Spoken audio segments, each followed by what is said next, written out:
Did you think we were gonna let you parade around in your ridiculous suits pretending you were running the Neon Crew podcast? Sorry, my Prada's in the cleaners, along with my hoodie and my fuck you flip-flops, you pretentious douchebag.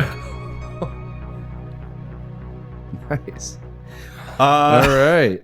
I really had to psych myself up for that one because the way he delivers that line is so impassioned. Yes. And like almost on the verge of crying.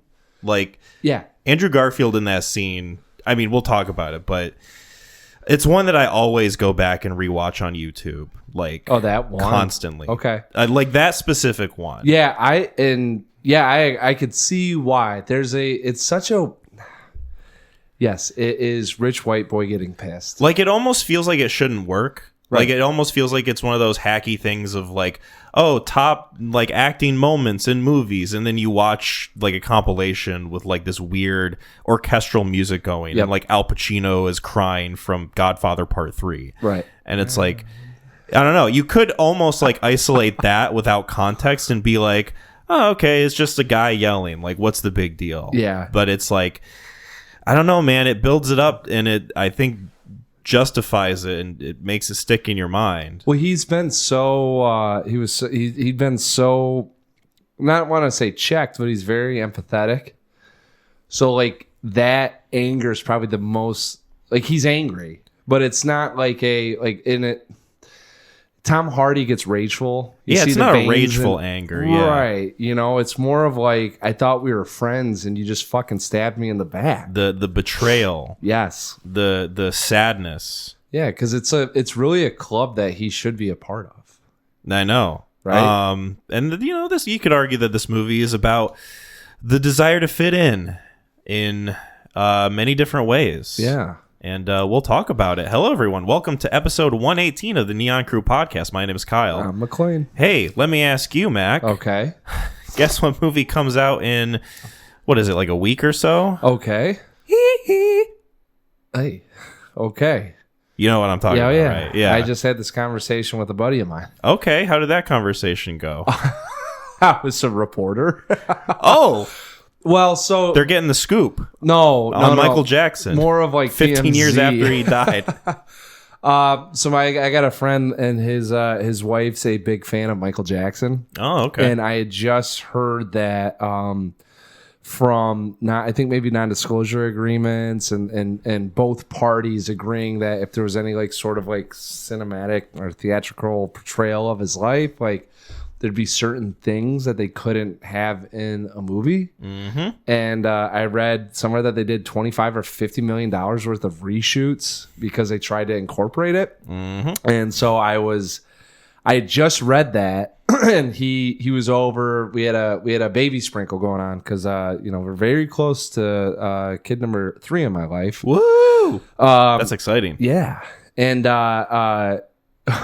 was sitting down there, so I was like, hey, what's your wife think of the movie coming out? You know, like, oh, you're gonna see a blah blah blah. And I was like, any I don't know, any thoughts maybe on the reshoots and them not actually like having all of the information in there? And it was like, he's like, you could like just kind of swimming, like, I don't care, you know, like whatever. So I was trying to get down on like, you know, like he did some nefarious things. What do you think about that they're not portraying it? Yeah. So yeah, sort of one of those like conversation pieces that you can have with I think pretty much anybody, because like Michael Jackson's such a ubiquitous figure. Yeah. Of how is this movie going to approach the thing? Like, not even the fact that they are making a Michael Jackson movie, the fact that his nephew Jafar Jackson is portraying him on screen. Oh, so there's like a familial tie there. Nice. But just the question of like, does this movie deserve to exist? So I kind of was like, if it's not in there, we're looking at PG, you know, like. Well, so I have a very kind of vague understanding of this movie itself and like their, I guess, goal of how they're going to portray it. Because I've read a few different things of like, oh, they aren't going to include some of the more like touchy subjects of Sure. Michael Jackson's life. Yeah, Neverland. I've also read that a lot of that's going to be in a part 2. they're going to kind of wicked this thing. That's not happening. In that, like, well, that's another topic of conversation too, of like, how successful is this movie going to be, and how successful can we expect it to be with the controversy of Michael Jackson's life, and like kind of the idea of a tarnished legacy. Is him being labeled like the king of pop still strong enough to get this thing over the line, or is this thing just like DOA? I think it's DOA. Because reviews have come out and like early screenings, and they are pretty bad. Yeah, this is a shit. Sorry, I don't. If you like Michael Jackson, like awesome. It was the same thing because I grilled my buddy on it, and I was kind of being playful with it, and I was like, dude, it's like Woody Allen, like we've had that conversation before. You have to. It's the duality of man, right? You have to be able to separate his creativeness from the person itself, right? Mm-hmm. Like, as long as what he was doing as long as what he was creating wasn't a reflection of what he was doing, there's sort of that, a separation, right? Yeah. And I think people, if they want to tell me that Michael Jackson's music like resonates with them currently, I'm not going to fault them for that. Right. I think once someone makes a piece of art, it is no longer entirely theirs, and it belongs in a large part to the consumer of that art. My thing with it is, if you are going to make a movie about the life of an artist and try to at least get across the idea of like, oh, this is a kind of storied history of this guy. This is like a fucking PR move. It feels very much like that, especially when you have movies like this that come out where the estates get involved and they have a say in what is or isn't involved in the movie. We saw it with Bohemian Rhapsody, where like the band got a hold of it and it felt like a more milquetoast, like lackluster experience because of it. Yeah, and I feel like we're getting the same thing with this. You're not getting the real events here. Like, what are you talking? Like, we're not show. We're alive. Like, and this is. I think from a little bit of what I heard too was it's on both sides, at least from some of the litigation stuff that's going on, where it's also protecting the plaintiffs. Yeah, sure. So if the estate was the defendant, the victims here would be the plaintiffs, and in that sense, both sides may be looking at this sort of as, hey, let's not unearth more trauma, right, or questions. So that's why I think it's DOA. I think as soon as I saw, like, I didn't know if they were going to have that in there. I was like, man, that's kind of juicy if they like. In a theatrical sense, right, address some of the things that happened, and maybe if they provided more of an insight to maybe his mental health or upbringing as to leading some of whatever happened, or I don't know what the results were, if he got hit with, or if they settled. I think they settled out of court. I think they settled, from my very limited understanding of never the subject. Looked into it, but yeah, I think from that sense, it would be a little bit more intriguing as to, okay, like this what he did absolutely wrong. There is somewhat of an explanation as to how it happened. And I'm wondering if that will also be a factor too, or if they're just going to gloss over the whole idea of like his dad being abusive. Gloss. Yeah. That's why this thing sucks, because it's like, hey, it's what we're seeing now with these like musical, theatrical, like documentary, like the what do we call those? Like biopics? Yeah. We're seeing them where it's very soft around the edges, right? There's nothing really that you're able to pull out of it. You're not going to learn any more about this gentleman. It's just kind of like, hey, we're bringing him back to life. Yeah. And how fun is that? And it's, we're going to look at like one of his tour dates and how challenging this was. Like, who the fuck cares? Right. Like, you have to ask yourself, what's the goal of this movie and the fact that it's being made? Is it to be honest about how his life was lived? Because it doesn't seem like it's going to be that. Is it purely just to try and sell more music to get the estate more profit? Because if that's the case, then I don't know if the movie's going to do a great job of that, because reviews are down the toilet. They should. I had an experience in college, like, so Notorious came out, and it was this biopic about Biggie Smalls. Yeah, and the first time I saw it, like, I was like, oh, that's not bad. And then, I had another viewing experience, definitely in a different frame of mind or state of mind, and I watched it and I was like, this thing sucks. Like, this is like, horribly I was gonna say, edited. I haven't the seen it, acting's bad. but yeah, that movie doesn't seem to have had any lasting legacy. I think what it is, it's like, hey, let's bring this music video to life, and we'll kind of incorporate, some of the what was going on, right? And yeah, I have a softer spot for the Dylan movie that came out with Tim Cham. Tim Cham, and it's Tim Cham, so like you're in good hands. But there was a little bit of a revolution with music, right? And it was touching on a very niche subject or genre of music that most people aren't familiar with, right? And how he brought it to life, and then how he kind of escaped that world, right? Yeah. And then, you see the talent's bigger than the music itself. But like these other ones that have come up don't have that sort of interesting, topic that they're covering. It's more of like just, hey, here's this guy. Yeah. Wow, isn't this guy wonderful? Yeah. Isn't the music that he made so special, and like it's got such a legacy behind it? And it's like, we kind of already fucking knew that, man. Did like he maybe, unless he did something to change pop, I don't know. I if they had a Prince biopic that came out at some point, and they like touched sex, drugs, and rock and roll with that, and like got into some of the weeds with what he was doing, I'd be much more fascinated with that, because and I don't know if Prince changed, maybe from a cultural standpoint, I don't know, but these things, they look so milquetoast. Like, yeah. I've seen the trailer 2 or 3 times, and I'm just like, please, for the love of God, take this off. So, full disclosure, the first time I saw the trailer for Michael, the movie Michael, in which we're talking about right now, Michael had a hard time getting it out of my throat. It was when I saw The Housemaid in theaters. Mac just had a oh wow, 2 milquetoast. very interesting reaction. Jesus Christ, what do we Hershey's chocolate and the milk? But when I saw it, it was a pretty full theater. Not like packed, but most of the seats were taken. Yeah. It was a nice, lively crowd. I actually had a lot of fun watching that dog shit movie. Yeah. The crowd can play in. Uh-huh. And maybe the movie itself's kind of fun. I don't know. It had some fun. Yeah. It's like a solid 4 out of 10. Like, Yeah. you throw it on and like kind of laugh at the dumbness of it. I'm so happy you brought that up too, because I have a new rating scale. Ooh, we'll get into that after Yeah. this. But when they played the preview for Michael at the end of it, because I think the first thing of dialogue he says at the end of the trailer, the teaser anyway, is like, "Can we turn it down a little bit?" Everyone started laughing. Yeah. Because like it's just kind of a ridiculous thing to end the trailer on, and this immediate sentiment I got from the people in the room and myself included was like, oh, this isn't going to be good. This looks bad. We're here watching a dumb movie, and this looks dumber. Yeah, somehow this is the thing we're laughing at more Yeah. than the real movie we're here to see. That's insane. Yeah. But yeah, I just want to talk about it a little bit, because it's a movie that's coming out. It's like got a lot we were of that close.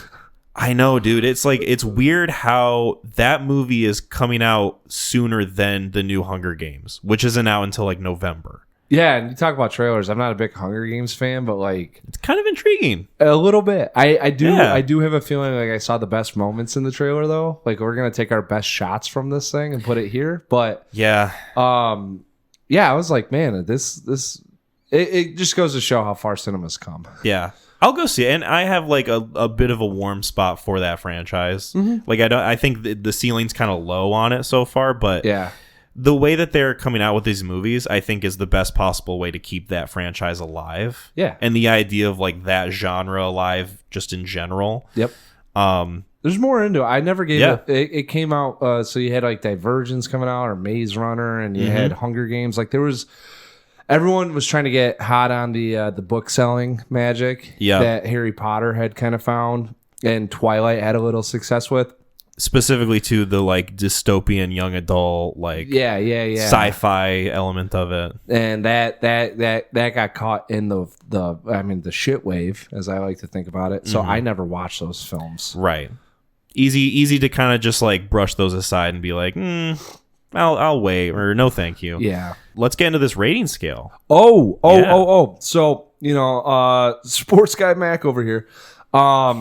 there's an interesting thing in baseball, and I can hear a bunch of you yawning, but it's called wins above replacement, right? So what they do is they look at like any individual, and they say how much value are you providing to your team, right, in terms of wins? You know, so some of Okay. these guys, you could be a 6, you could be an 8, you could be a 9. Like that just says that's the value you're providing to your team, is that you've helped your team win that many games. So I was thinking about that in terms of movies. And I thought about it and how, you know, we've talked about trying to get the fun scale with the entertainment scale, with the grading scale, all that shit, you know, and I thought, oh, movies above replacement, just coining it in a different lens.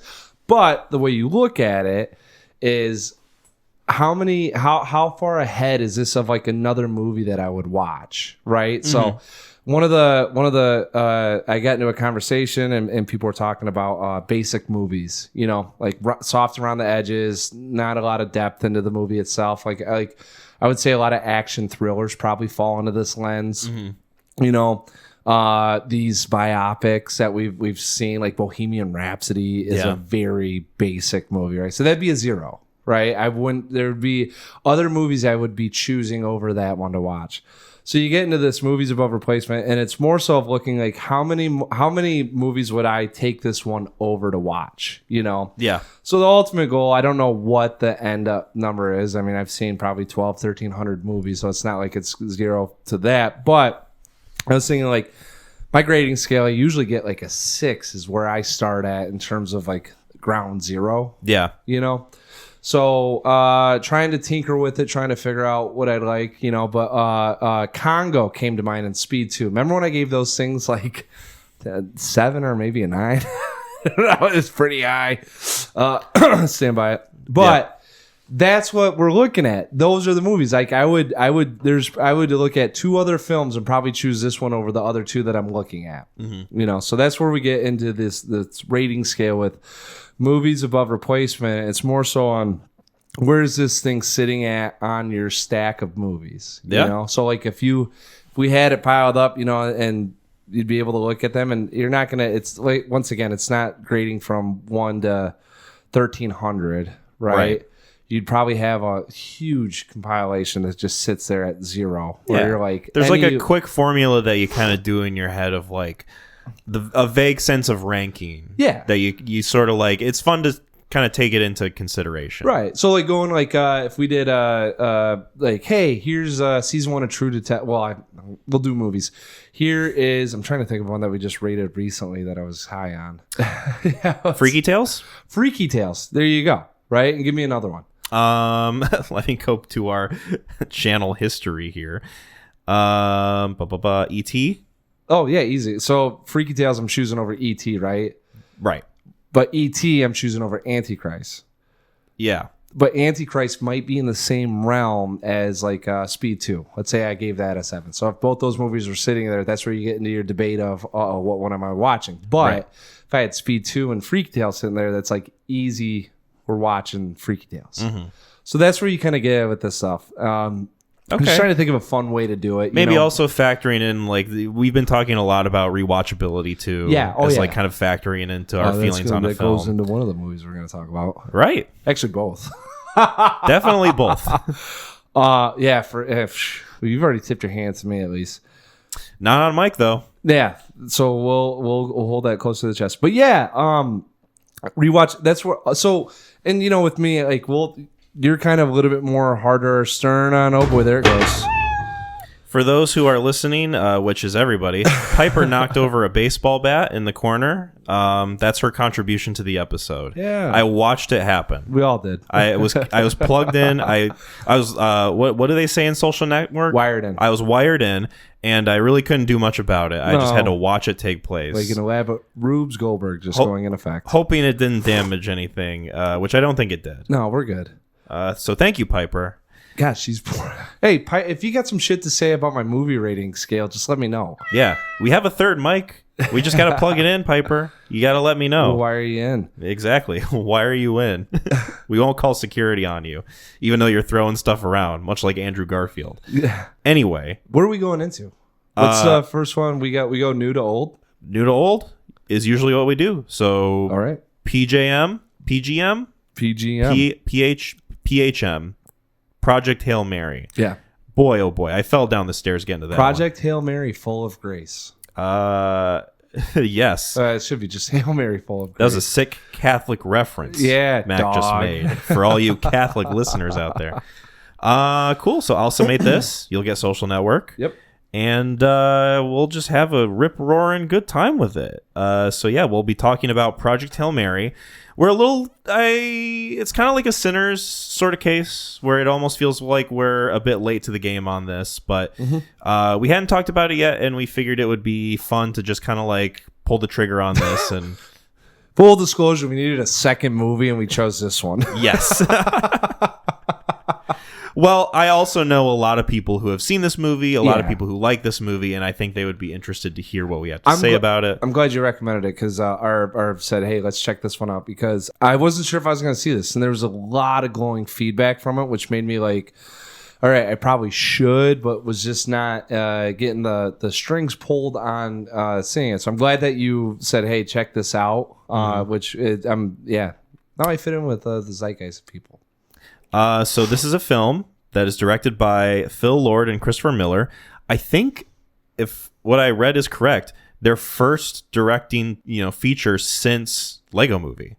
Oh, nice. Like these guys don't have a lot under their belt. It feels like they do because they produce a lot of movies like Mitchell's versus Machines, Lego Movie 2, the Spider-Verse movies. They kind of have their fingers in a lot of different like franchise, especially animated stuff. Yeah. But this is their first in a long time of we're getting behind the camera, we're getting in the chair ourselves. This is a screenplay by Drew Goddard, and it is based on the novel Project Hail Mary by Andy Weir, of which I have read, and we can get into that as we go further into the discussion. But this is essentially a sci-fi film that revolves around a middle school science teacher named Ryland Grace, who is played by Ryan Gosling, who the movie starts, he wakes up in this craft of sorts. He doesn't quite know where he's at yet. Doesn't quite have the faculties about him to remember who he is or why he's where he's at. But he quickly learns that he's aboard this spaceship called the Project Hail Mary, and that he is on a mission to save planet Earth from this phenomenon called the Petrova line. Yes. Which is host to this amoeba called astrophage. Yes. Which is essentially feeding off of the sun, and that means that Earth is starting to cool down. Yep. And Earth cooling down is kind of a medium whoop, as he likes to put it. For you non-science nerds, it's bad. For you science nerds, you explain it to me. For you science nerds, I'll say it right now. It's bad. Oh, nice. Okay. So he has to figure out how to solve this issue. He is basically on this mission in this other galaxy because the star system that he is currently in has a Petrova line, but their star isn't dimming, and he has to figure out what's going on here. And he gets a little help from a friend along the way. Yeah. And that's all I'll say before we get into spoilers for Project Hail Mary. Yep. And I will say this right now. The movie and the book are pretty similar in terms of story. Okay. This is one of those cases where I think there's some differences here and there, and I'll get into them in a second. But this is one of those cases where I think the movie is maybe the best like screen version adaptation that you could get from the book. Nice. And so I will just throw this out here, blanket statement, spoilers for the book as well, even though they're very similar. Oh, people don't read, Kyle. I know, right? It's a sad state of affairs we live in. But I will say, for those who are interested in reading the book, I'm not going to provide you with a replacement experience. You're going to get your own unique kind of thing with the book itself, your own relationship with it. So you're not going to lose anything by hearing me talk about it. Yeah, you're starting a relationship with Kyle right now. Yep, welcome. Would you like to go to Applebee's?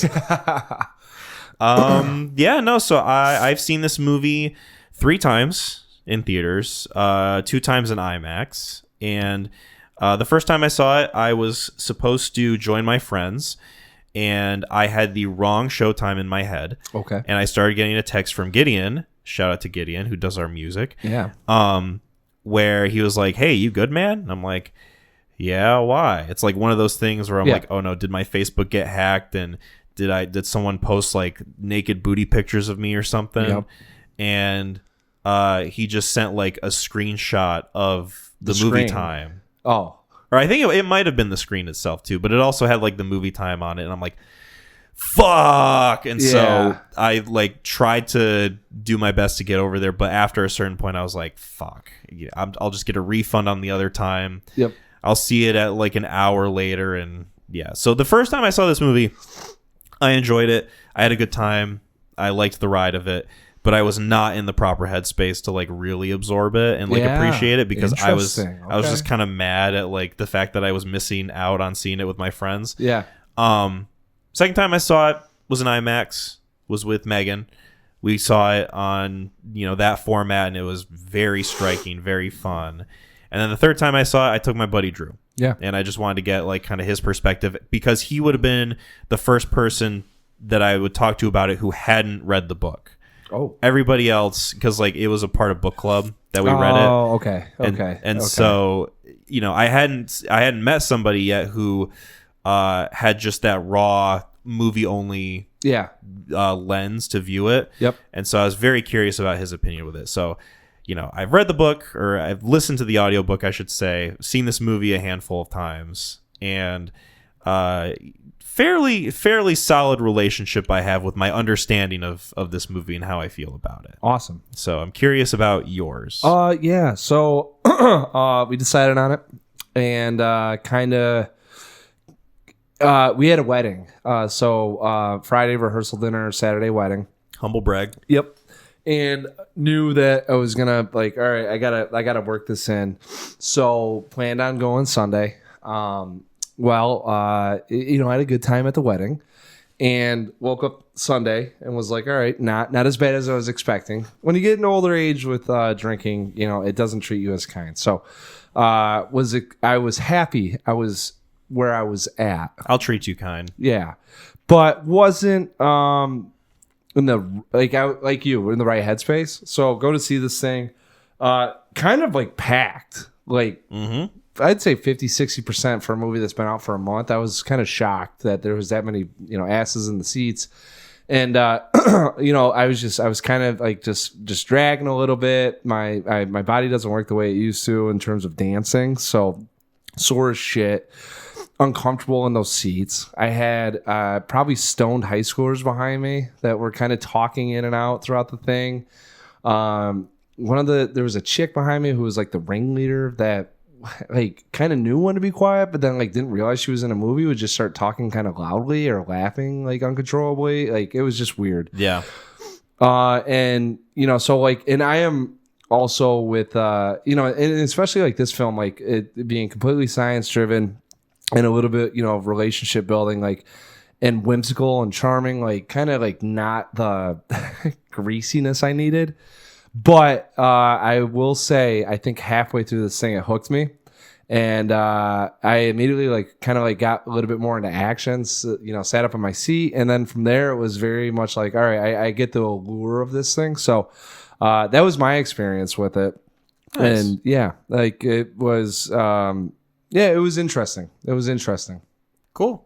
So let's get into Project Hail Mary, our feelings on this thing. Okay. We were talking about, before we recorded, just sort of the kind of wonder that this movie evokes when thinking about how successful it's been. Yes. Yeah, I think, especially when we're coming off of kind of like what's referred to as like a fall flop season, where a lot of movies were coming out in like the sort of autumn quarter where they were not meeting the numbers that they needed to. A lot of movies felt like they were arriving just kind of DOA, that some people were expecting, like, oh, this should be the type of movie that connects or hits or does some type of numbers, makes a splash, and we're just not getting that. And this is like the first in a while that it feels like it, even though it's based off of a book, a proper kind of original movie with a movie star is doing well in movie theaters. Yes. And I will say the last time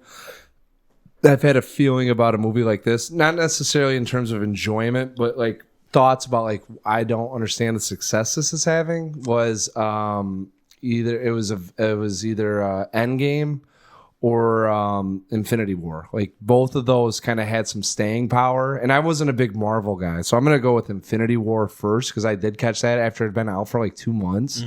It's like I'm just gonna go see this thing. Yeah. And yeah, this is kind of, and that was 8-10 years ago. Like 8 years ago. You at know, this point, I think. Yeah, so I haven't had a, and I don't want to say feeling or thought, but like kind of like one of those like, why is this still around? Like maybe I should check it out type deal.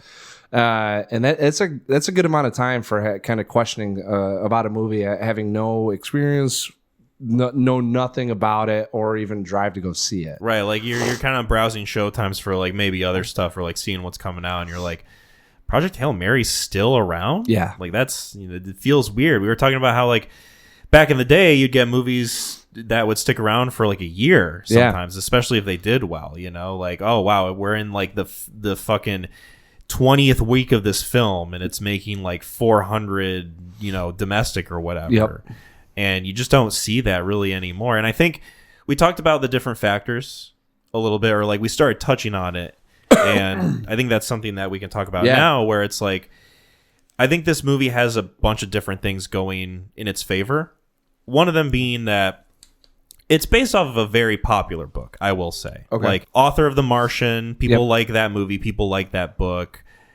Project Hail Mary came out 2021. So it's not like this is based off of an old piece of literature. I did not know that. Yeah, it's fairly recent. Wow. And I think it had a lot of juice going into it just based on how big the fandom of the book itself was. Yeah. I think typically how it goes. Right. I think Ryan Gosling also helps to get it over the edge. People like him in bigger movies like Barbie and stuff like that, where it's like, oh, we have a fondness for this familiar face that, we know that we're in good hands with. Well, if you were going to go with the approach of capitalizing on capitalism, I think typically you spend an extra couple dollars getting an actor that is well suited, even if they're not driven. And he, I don't know if he was driven to do this project or not. Like that probably helps out. But yeah, I don't think whoever signed on to make this thing, I don't think they were going to get like a, B-list actor. Right. But then something that we were talking about, which I think is maybe the most interesting reason that this movie is hitting so well, is because it is a very much kind of like top of the line, well-crafted crowd pleaser movie. Like this is something that connects with pretty much anybody and everybody who goes and sees it and like is willing to kind of have a good time with it. Like, all right, like how much am I willing to give myself over to what this movie's doing? And I think enough people, and especially like considering word of mouth has been very good on it, are just like, yeah, the world is kind of just dog shit and we kind of need something like this. Yeah. It's like, I almost hesitate to use that language when it comes to like going to see a movie in theaters because it almost sounds a little silly, but I think there's some like genuine feeling behind that. If you take the average consumer of media, most of the time it's an escape from reality, right? And a lot of time, like even if you just want to see a simple story and some fun things on the screen, like most people, I would say, kind of view movies like soda pop. Like you don't have a whole lot, like when you want it, it's liquid candy. Like I'm just going to have a treat right now. K-pop Demon Hunters.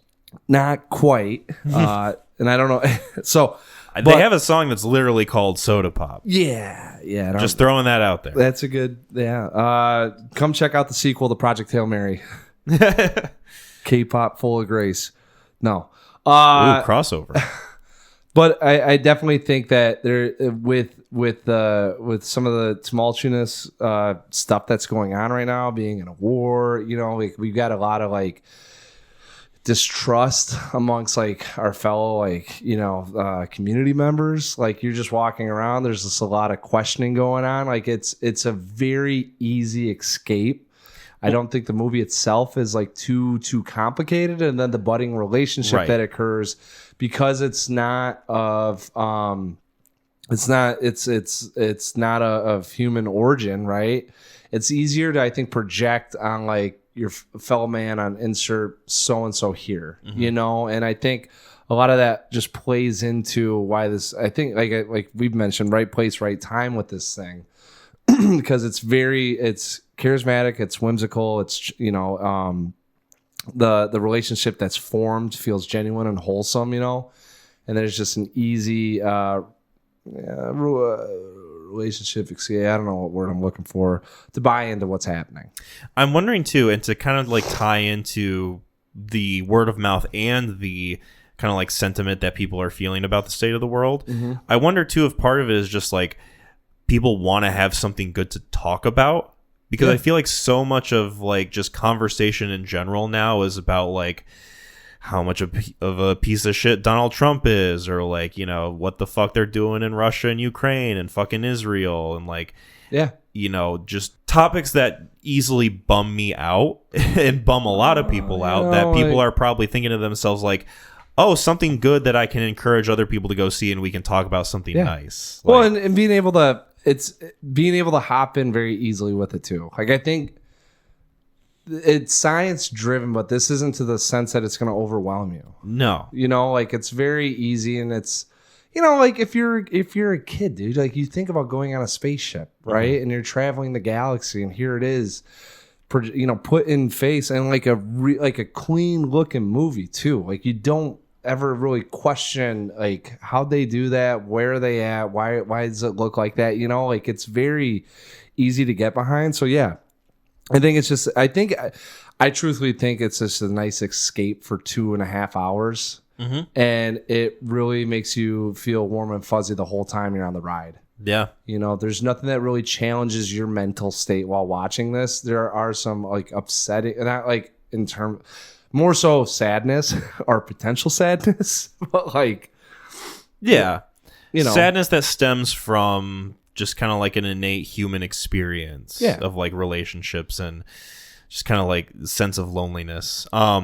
So I find it interesting that a lot of the people that I've talked to about this movie are familiar with the book or have read it and know that story. And a lot of the conversation that I've had with people around it is just like, yeah, what did the movie get right? What do we feel was kind of like left out from the book in service of just like making a tight adaptation, as tight as you can with a 2-hour, 40-minute film.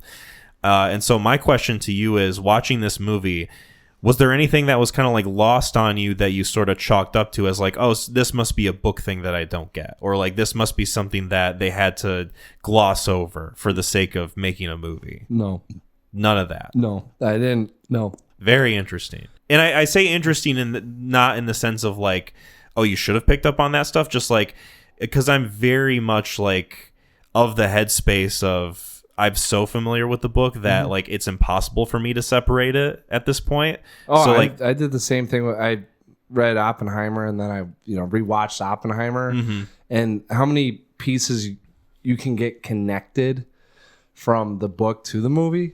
But I think that goes to speak how well this thing's made, is that there, at least to me, and remember, I'm not, my headspace wasn't going into this thing questioning what's happening. I literally sat down and was like, all right, be easy on my eyes. Yeah, you know, absorb me. Yeah, like as long as gently use me. Yeah, exactly. Like I'm not going into like astrofuge. Well, how the hell is it? You know, like it wasn't. I was like, I'm gonna really just believe a lot of the stuff that's happening, and like I'm down with it. So,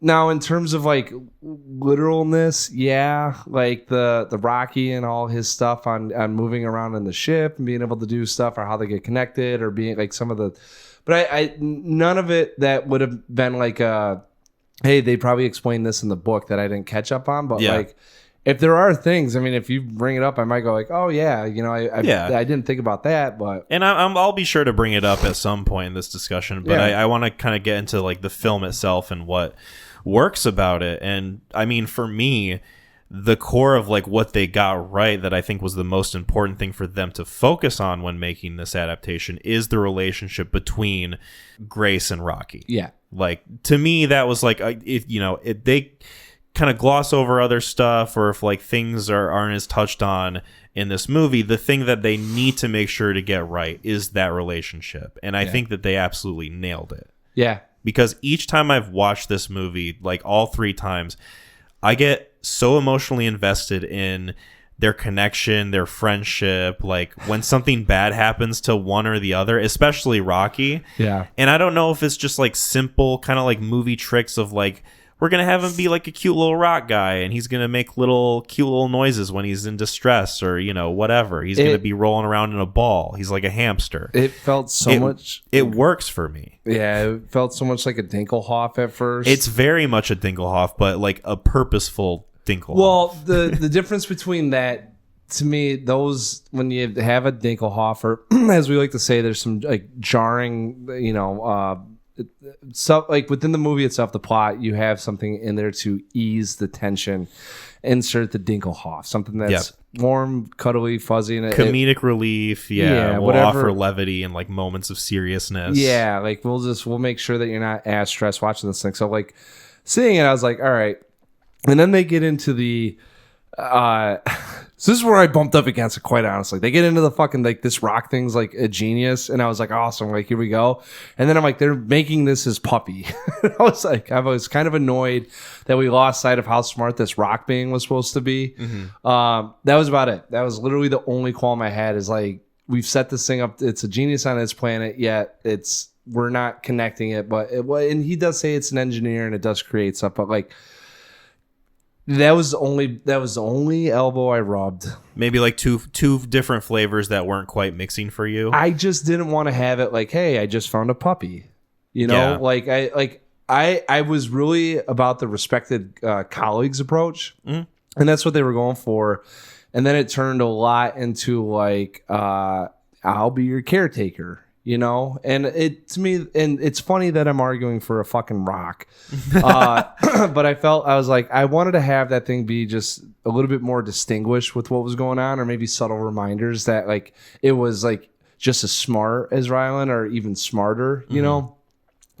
And it felt like that a little bit of that was lost, but for me to get emotionally invested in a CGI rock, that's where I was like, all right, I'm not gonna hold on to this, you know, because like if I'm at this point now where I'm like very you know, invested in this thing's well-being, like I'm not gonna sit here and gripe about like it's not as smart as I thought it was. You're not gonna kind of like scrunch your nose too hard when the movie's done like enough work to kind of get you to that point of caring. Yeah, I just wish they didn't. It didn't devolve. The relationship is very nurturing and caring. It just felt like a de-evolution of what he was. Do you think some of it feels a little condescending towards the character? Which is insane to say, but yes. No, I think I kind of get it. And I think that's something where you almost have to ask yourself, like, I wonder if this is something that they focus tested, where... Like, because in the book, you know, I can come in with the... I would love for you to tell me this thing was just as fucking smart and did all this shit. I would say the book does a more solid job of establishing Rocky's intelligence and like sort of his perspective on how he views Grace. Yeah, because we only get like a couple like POV instances of like what he physically sees. Yep, but we don't really get like an emotional sense of like how does he feel about Grace? Because in the book, they kind of touch on it a little bit in the movie, but the book very much kind of like puts forth this idea of like Rocky kind of thinks he's a little dumb and simple. Grace? Yeah. I would have loved that. And it kind of like creates this fun dynamic of like, oh, you know, Grace has a little bit harder time understanding what Rocky's trying to communicate, and there's a bit of a fun juxtaposition to that when, you know, we as humans are so familiar with the human experience that like it's kind of fun having this like rock creature view us as stupid. That's where I wanted. Like I wanted to see a little bit more of that, because like when instances pop up where it's like, oh, Grace, you don't get it. Grace is stupid. It's like, all right, I feel like my dog, like, you know, like sees me peeing in a toilet, and it's like, what are you doing that for, you animal? Right. Like, just go out on the lawn, you idiot. And it's like, yeah, I don't know, we're kind of evolved here, you know? Like, I would have loved that a little bit more, because, like, those fun the odd couple connection, right? Like that is part of that experience is like, all right, you're nodding at me, so I'm gonna dump this potion in here, and then it goes poof, and then the guy chuckles because like there's that disconnect, but Yeah. they both have respect for each other. And I wouldn't say that the movie like entirely fails at doing that, because it does have a few instances in which Rocky notably has like an idea or like something that offers a solution to a problem Yes. that Grace Yeah. didn't think of.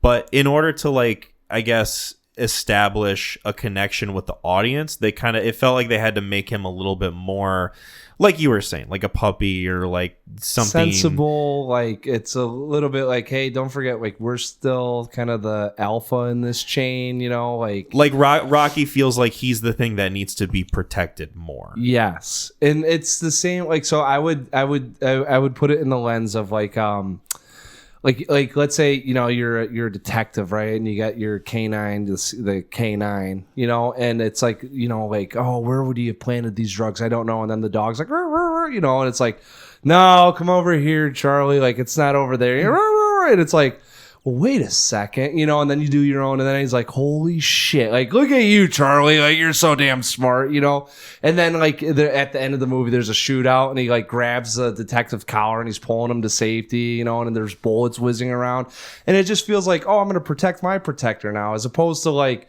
we're on the same level here, and that's where, not bad, though, I will say, Right. I was kind of like, this is de-evolving quicker than I'd like, but that the like you mentioned, him helping out, providing solutions, and feeling like just right there with it. I like you bringing up the sort of like detective, like canine example, because there's something about that I think is very kind of purposefully implemented in a movie like this, where I personally like it when I'm watching a movie or a TV show and there's a human character and an animal character that like communicates with the human character, but like we don't understand what they're saying. Right. And there's almost this idea of like they kind of treat themselves on an even playing field. Yeah. Even though like one is very obviously an animal and the other one isn't. And The it's level like of respect. the level of respect that I think just kind of like inherently has this sort of like earnestness to it. Yes. This like kind of endearing quality that I think they could have like, I think they do kind of hit it in this movie, but there is just like a little bit of a tinge of like, I don't want to say like diminutive stature, but just like how Grace views Rocky and how Rocky is portrayed. Yes. Like I think there's like a little bit of that in there. It doesn't bother me as much just because like I'm bought into their emotional relationship, and like I think as far as how it turned out, it's like the best version of the book doing its sort of thing. But it's definitely a recognizable thing to consider. Yeah, I would say this is like glossing up against the bed frame with your toe and being like, whoa, that was a close call. Right. Like you have that moment of panic and kind of like it could just devolve into like total cutesy bullshit and like whatever. This is like sugary nonsense. But yes. luckily it stays enough away from that. Yeah, and there's some things that Rocky can do that Grace can't do, and some ideas that they kind of discover together, which it elevates it, you know. But yeah, and that's where that's why I said I'm not. It's kind of you're going up and you're going below the surface, above the surface, catching your breath. Thank God it wasn't too much below the surface, like just moments here and there of like. But yeah, no, I thought and they really needed.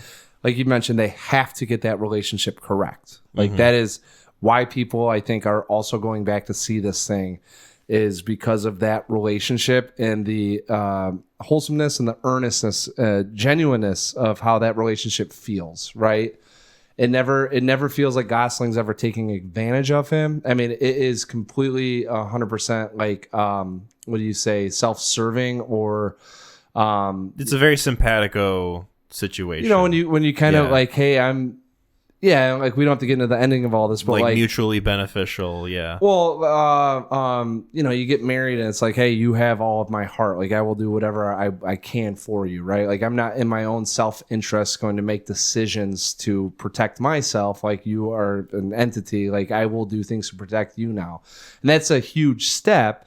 And there's some points in this thing where you definitely feel that they both care about each other, right? To the point where they're willing to sacrifice certain things. So, that's also part of the beauty of the relationship, and I think I gotta just give a round of applause. It's a fucking CGI rock. And listen, puppeted rock too. Puppeted rock, yes, and we can get into that. But I think to pivot to the Gosling of it all, he's able to sell it. Yes. The impressive thing is he's not only able to sell a relationship with a practical special effects object, essentially, but he's able to sell him being on a ship by himself. Yep. He's able to sell like the comedic moments of that, the dramatic moments of that, when he's like mourning over his dead crewmates, kind of like retroactively remembering those connections and those feelings that he had, and just like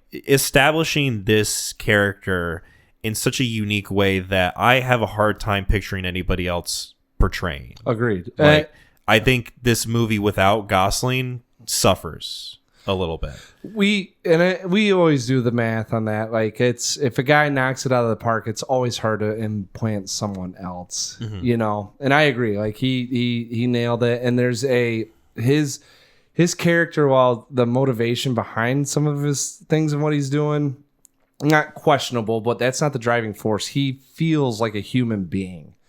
It's like, one of those things where, like, I didn't mean to cut you off. No, you're good. If you had more. So when my friends and I were talking about, because this is before the movie was coming out, and we were talking about the book in our discussion and wondering, like, how is Gosling going to portray Ryland Grace? Like, because some of the people in my club were like, I'm kind of worried. Like, did they just get him because he's a pretty face? Like, I don't exactly picture him being a school teacher, because when reading the book, you're kind of picturing like this very kind of learned guy who's your like 7th grade science teachers who you're thinking of reading it. Right. And like the book makes it a point that, like, yeah, he's also in shape, but it's not like it's not describing like the chiseled, like, boyish, dreamy features of Ryan Gosling, you know? And so you're just kind of wondering, like, was this a decision that was purely made because of, like, looks and our familiarity with him? And I think the smart choice when casting him as this character is not necessarily asking the question of, like, who can we get that would portray a school teacher? Who can we get that is just a captivating goofball? Yeah. And I think that is a decision that they were, like, kind of honing in on when casting him, and I think it worked out very well. Yeah, and his quirkiness and his individuality in this is very it's what shines, right? There are people like this that are incredibly smart, that put on somewhat of a bravado, or they have to let you know, right? And then there's people that are incredibly smart that are incredibly lazy, and you kind of wonder, what are you doing, right? And then you have individuals that are incredibly smart, incredibly quirky, but very self-assured in what they're doing. And those are the ones that kind of come out where he's explaining stuff to me, some science stuff, and just kind of watching him go about his own mentality about explaining things. It helps that he's like a middle school teacher, because you go, oh, okay, like, I get how he's got to break down complex ideas, right? And ideologies and theories, and being able to explain it to 13-year-olds. But it's the way that he's delivering it and talking about it. It reminded me so much of Walter White in a weird way. Interesting. Talking to Jesse about shit, and okay, I think I see what you mean there. You know what I'm saying? Like, there's Walter is, and not to get into like the whole Breaking Bad thing, but just, ubiquitous, incredibly smart guy, right? But he has to take these very foreign ideas that would be probably really hard to even explain to CEOs of companies, right? And break them down to help out a druggy high school dropout understand how to do things, right? And there's that, I always say, the smartest people can take the biggest, most complex problem that you've ever thought of and break it down into a very understandable scenario. Not necessarily in the sense that you're going to be able to do it yourself afterwards, but that when they explain it, you go, oh, that's how that works.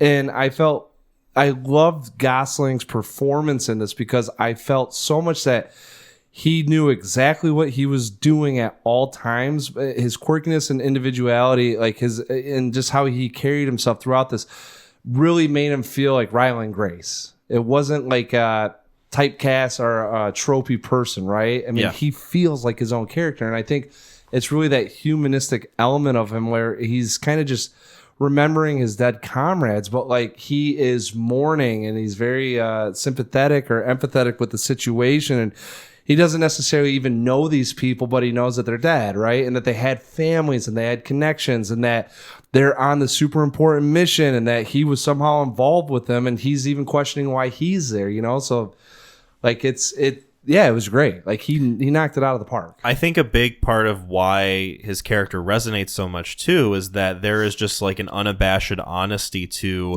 how the character lives his life, who he is as a person, and how that ties into why they want him to be a part of the project, because he wrote this paper on how he believes that life doesn't necessarily need water in order to exist. That's just something that we're familiar with because that's how we got created. Mm-hmm. And I think that is a very kind of like smart decision to like tie that into like why he's there in the first place. Yes. It's like, oh, we need this guy because this guy is like, he's willing to be honest about how he feels. He's willing to tell people his thoughts on things, even if they are just kind of like a little bit floaty. Yep. And there is just something innately drawing about this guy that we got to have him. You know what it is? Yeah. The 11th man. The 11th man. Yeah, you ever heard that? I have not. I think it's fictitious. World War Z. World War Z is definitely fictitious. Yeah, it is. But so they had, and I the reason why I bring it up is because I always love when people talk about perspectives. So they said that the I don't know, whatever Israel or whatever group that's in there, but the guy, they created a council, but they have a position or a role titled the 11th man.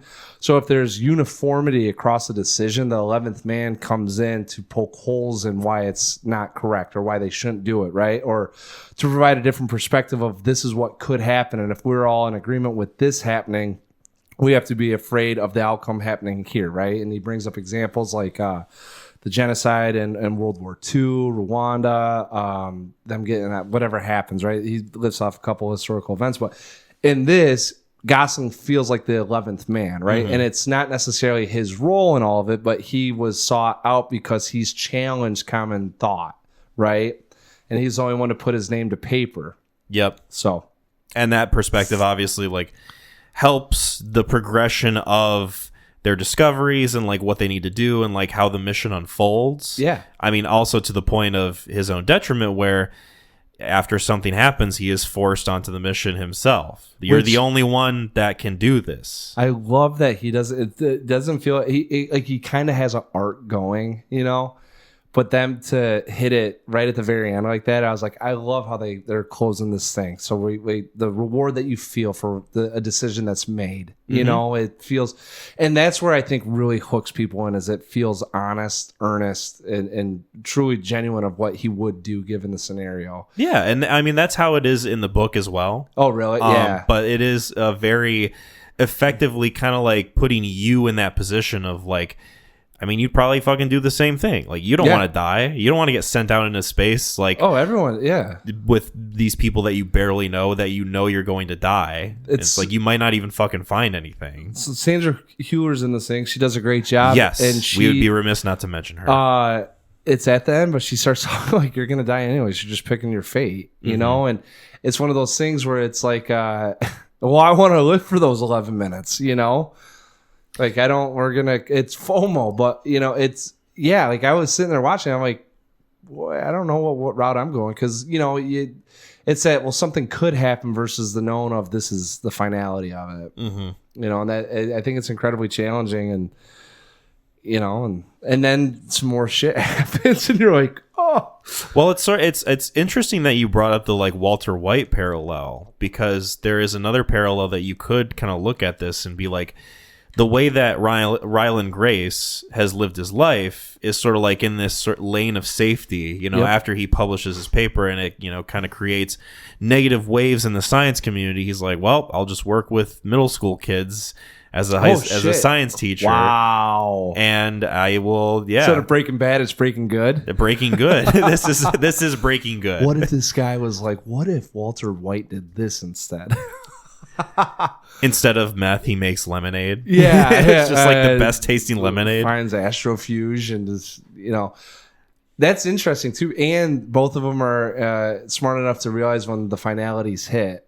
Yeah. Right. And making choices with that acceptance. Mm-hmm. And very like kind of the way that they respond to things is very human and real. Yeah. Just like different sides of the coin. There you go. I gave you your next fucking. You write a 10-page thesis on comparing those two guys. You'll see a video essay on the Neon Crew channel. Hey, it's an hour long. There you go. You get some content now. You're welcome. Thank you. I desperately need it. But no, I think that that's an interesting thing to look at that in that way, and it makes, I think, the final achievement even more memorable, and just kind of like, I don't know. I think there's something to be said about the idea of like people who are in positions of power, people who are like in charge of things. We almost kind of want these people to not want these positions and to not be in these scenarios, because the people who do want to be in control of these types of things, and I know it's a different sort of thing, you almost kind of have to question, like, is there something wrong here? Like, why do you want this so badly? But yeah, talking about like the preservation of like the human species, I think it's very easy for someone to say out loud, like, oh yes, I would go do it, I would sacrifice myself for the greater good of humanity. But when you're actually put in that position, it's like, I'd probably be more like Gosling and climb all over the room and try to run away. Yeah, well, and there's your lot in life, or your the road that you're taking. If people tell me that they're like, yeah, I'm willing, I do this for the sake of humanity, I don't think they're putting themselves in position to do it, if that makes sense, right? Whereas Gosling wasn't thinking that, but he was putting himself in position to do that. So it's a really weird flip of the coin, where it's almost like you'd be taking Gosling in that sense versus someone that has built up themselves to do it, and maybe that's where it speaks to the two comrades that passed away, and they were both willing, able, ready to go, and then, hey, Bob's your uncle, you're dead. Yeah. This isn't the hero that they wanted, but it's the hero that they got. Yeah. Sandra Hüller. Yeah. I think is incredible casting in this. I think even before the movie was coming out, when I was reading about the character of Strat in the book, I was pretty much picturing her. Yeah, the cold kind of like cold, pragmatic, distant. Yes. Like Germanic woman who just like, her whole embodiment is just kind of like no nonsense bullshit, like straight to the point. Yep. And I think that they do a really good job with her. One of the main differences I would say between the book and this is that in the book she is a lot more kind of icy and emotionless in terms of like how she deals with certain aspects of it, and you kind of like you see more angles of like how she takes control over like this whole operation, and like kind of what she has to do, and like the level of scrutiny that's like thrown her way. Yeah. And the movie obviously doesn't have like a ton of time to delve into that too deeply, but I think it makes an interesting choice. Not entirely sure if it's one I'm on board for, where you get like a little bit more emotionality with her. Yep. Like how you really kind of like see the weight of her decision making and like what she has to endure on her face. Yes. Especially like the more the movie progresses, like the more kind of clearly you see that they're out in the fucking Arctic Ocean. She looks worn. I know, and that's very fascinating how her look at the end of this movie is just like, you look like you did a stint in prison. Yeah. Like, but no, I think that's an interesting kind of modification that it makes from the source material that I'm not entirely quite sure how I feel about it. I think in terms of like getting that emotional connection, I think it might work. I will say one of the things that I sort of not bump up against, but just like could do without this is the karaoke scene. Oh, interesting. Yeah. It was one of those things where like they played it in the trailer. I saw that moment where she's singing. I knew it was coming up. And it just feels like one of those things where like if you take this out of the movie, I don't think it loses anything. Like no, kind of just feels unnecessary. And an attempt at showing like a more human side to this character that we're already getting like a good enough job with that towards the end of the film. Like, I don't know. That's just kind of my feeling on it. I like the song, so I mean, The song's fun. I like Harry cover Styles. songs. Yeah. No, I'm not gonna. I don't have say here or there. I think it played a little into. It felt kind of like sort of mind trickery with Gosling. I think it's building up to something that's going to happen, and I think her showing her vulnerability and kind of like, hey, like if I can overcome this, you can overcome it, and it really just shows you how weak of a man Gosling is. You know, like that would be about it. Like I don't. Yeah. And if it's because they have a little bit of a dialogue in there, right? Like he comes up and he's kind of, hey, like, why aren't you? They all know they're dying. She says, well, you know, we can still have, there's forming bonds. And even if it's alleviating just enough stress and tension before like this is about to pop off, you know, like this is a pretty big deal. And he's probably looking at her like, yeah, easy for you to say, you know, and then for her to completely like derobe herself in front of everyone in this position of power, you would think would help him understand maybe the gravity and all right, like this is the importance of what she was doing, you know. But like I'm with you, like it's neither here nor there. I like the song and I was like, okay, like it didn't help me connect with her anymore. Yeah. You know? So Yeah, for as big of a movie as this is, it sort of almost feels surprising when you think about like just how few characters it feels like have presence in this movie. Yeah. It's not like a small cast by any means, but there's a lot of players that just feel like, okay, you're here to serve a basic function and that's it. Like the other astronauts and the other scientist astronauts who get blowed the fuck up. Yeah, that was insane. Yeah, insane. Didn't see that coming. I mean, I obviously saw it coming because of the book, but Let me say it. I'll say it this way. yes. I wasn't sure who those people were. So Yeah. me watching it, like, is this the team? Is this not the team? So there was a little bit of like, they're not there, but I don't know if they're supposed to be there, right?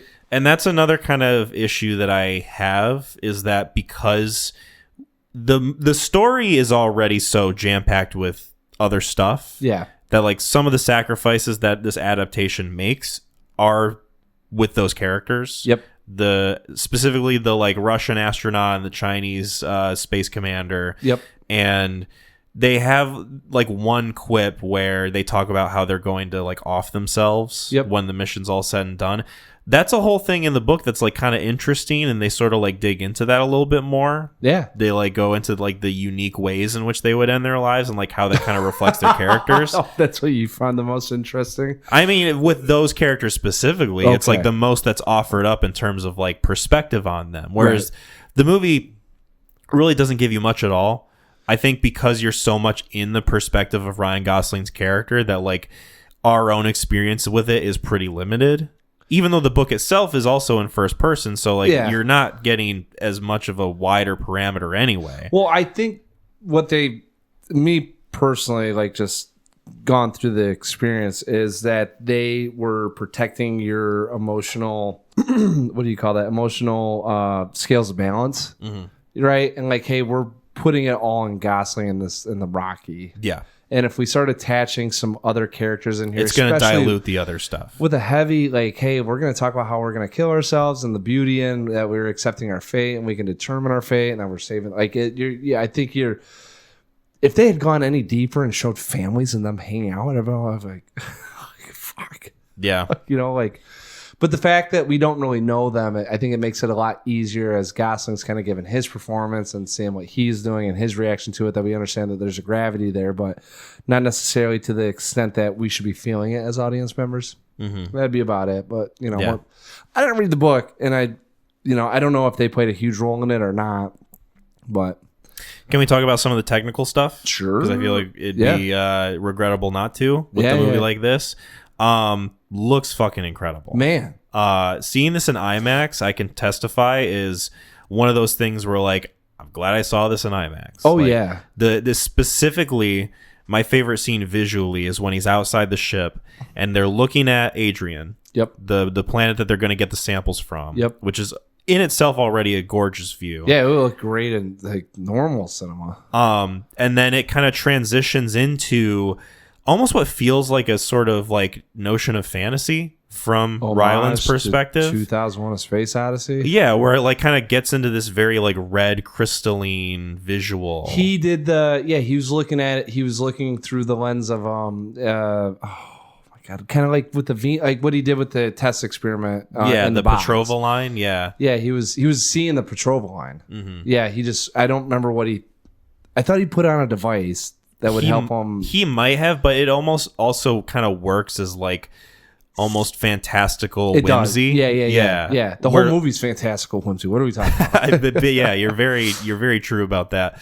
But that scene, the way it was shot, is very interesting because I guess a lot of it is just kind of practical in-camera stuff with like different sorts of lights and different lenses that they would use and switch out. And I don't know like the whole technical minutia of that, but that was very fun to learn about because you watch that scene and you're like, oh, cool. It's awesome the way they implemented these special effects. Yeah. Like you almost assume that it's like a filter of some sort or like, CGI. But it's like, no, I mean, some of it was probably aided with that. But I mean, a lot of it is just like, in-camera stuff that just looks gorgeous by default. And I think that plays to the movie's benefit.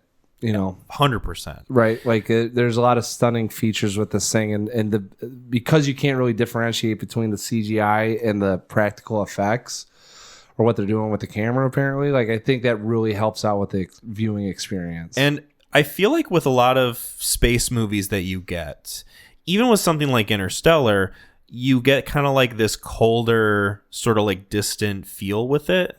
Like there's this sort. Yeah. Well, Alien, but also just not talking about the movie Alien, but Alienated. Like it feels, right. There's a certain. It's not industrious, but we're trying to invoke some feelings that are a little bit more foreign. There's like a cold kind of scientific feel to it, whereas like this one, I think is very purposefully trying to make it feel warmer. Yep. And like more, just like cozy, I guess you could say, with like the way that Ryan Gosling's dressing up, but like the way his ship's lit and like the setting and all that stuff. And like just the fact that Rocky's big old ship is like kind of this big, kind of like copper looking, like whatever the hell it is. Yeah. It's almost, it should be like intimidating, but the fact that like when he goes and like visits the ship and it's this very kind of like interstellar aesthetic type of thing where it's like very kind of like musical and just like it feels like he's having the time of his life in there. Until the memory hits of him being a coward, air quotes, and then he starts having a clarity moment. But I don't know, I think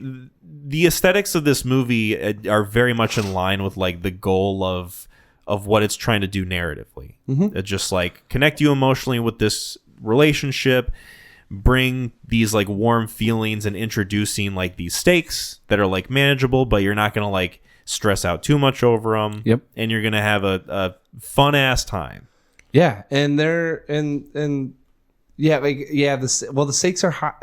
The stakes are high. The stakes are definitely high. And there's a little bit of sense of like he could fail. That was another thing too that I was kind of like, all right, like we're in his perspective, so maybe if Earth doesn't make it, but he makes it, right? Like we now start looking at it almost like in a Martian sense of like we're gonna now terraform this planet, and I thought agreed. They do a really good job balancing kind of the stressful moments, but with the warmness, like I said, this thing is like whimsical, fantastical. It's very charming, right? You don't ever lose that tone, if you will. I don't think there's ever really a sense. And when they pull the chair out a little bit, it's nothing that's too jarring, And I thought, like, in terms of editing and the way that the story went, felt very appropriate with like kind of the moments of sadness that you'd expect. Yeah, very in line with like the recollection of his memories. Yeah.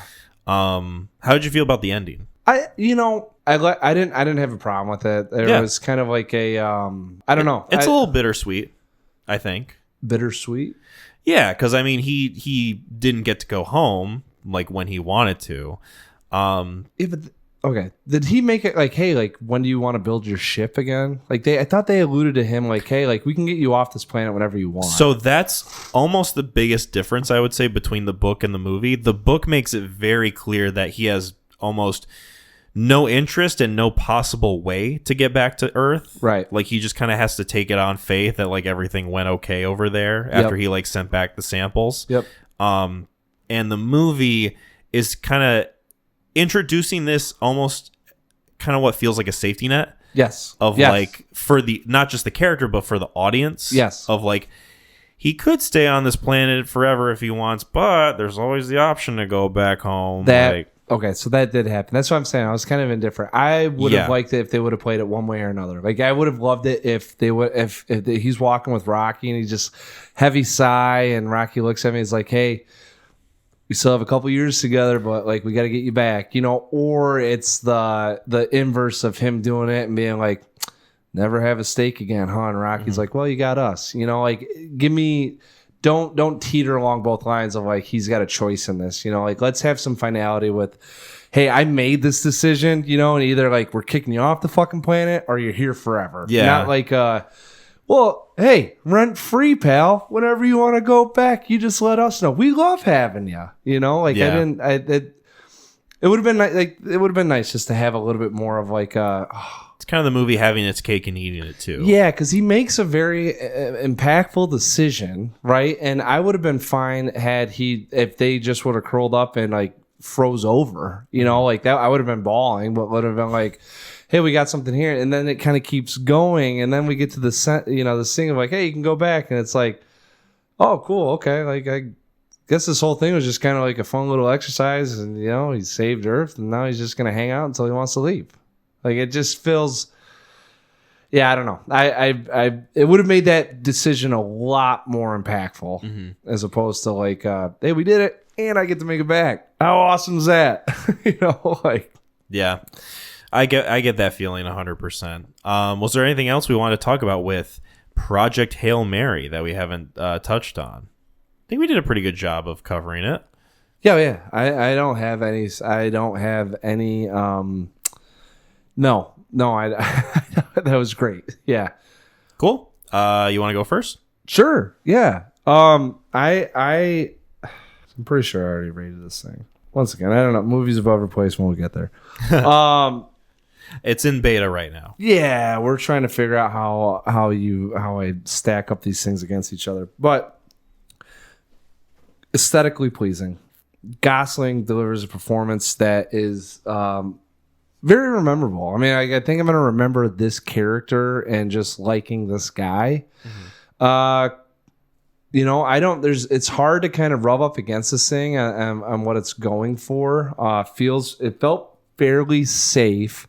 And maybe that's a testament to the movie with when you're talking about suicide and preservation of Earth and everyone dying to say that it felt safe. But, you know, I don't think here and there a little stress levels going up. But like for me to buy a relationship with the CGI rock and then for, you know, believe in a fucking middle school science teacher is going to save the world. I thought this nailed everything. I can really see why people are gravitating towards this movie. Gravitating. I don't know if you know, being in the headspace I was is holding me back. But you know, I think there's something just right there that's missing from me being like, this is a fucking phenomenal 10 out of 10. The rewatchability element. We talk about that. I think that's what's going to solidify him for me. I have not really been thinking about this film since I've seen it. There wasn't anything wrong with it, though, so that's where it gets a little tough. But I have this as a 9 out of 10. Nice. Yeah. Cool. Yeah, I'm kind of... I mean, I've seen this movie 3 times. I listened to the audiobook. I think my feelings on this as a movie are pretty solidified. I think that this movie is the best version of an adaptation of the source material that we have. I think that the main goal of establishing and connecting with that relationship between Rocky and Grace is the biggest priority that the movie nails. Yep. I think everything else feels either like a cherry on top or, yeah, they met the expectations. Yeah.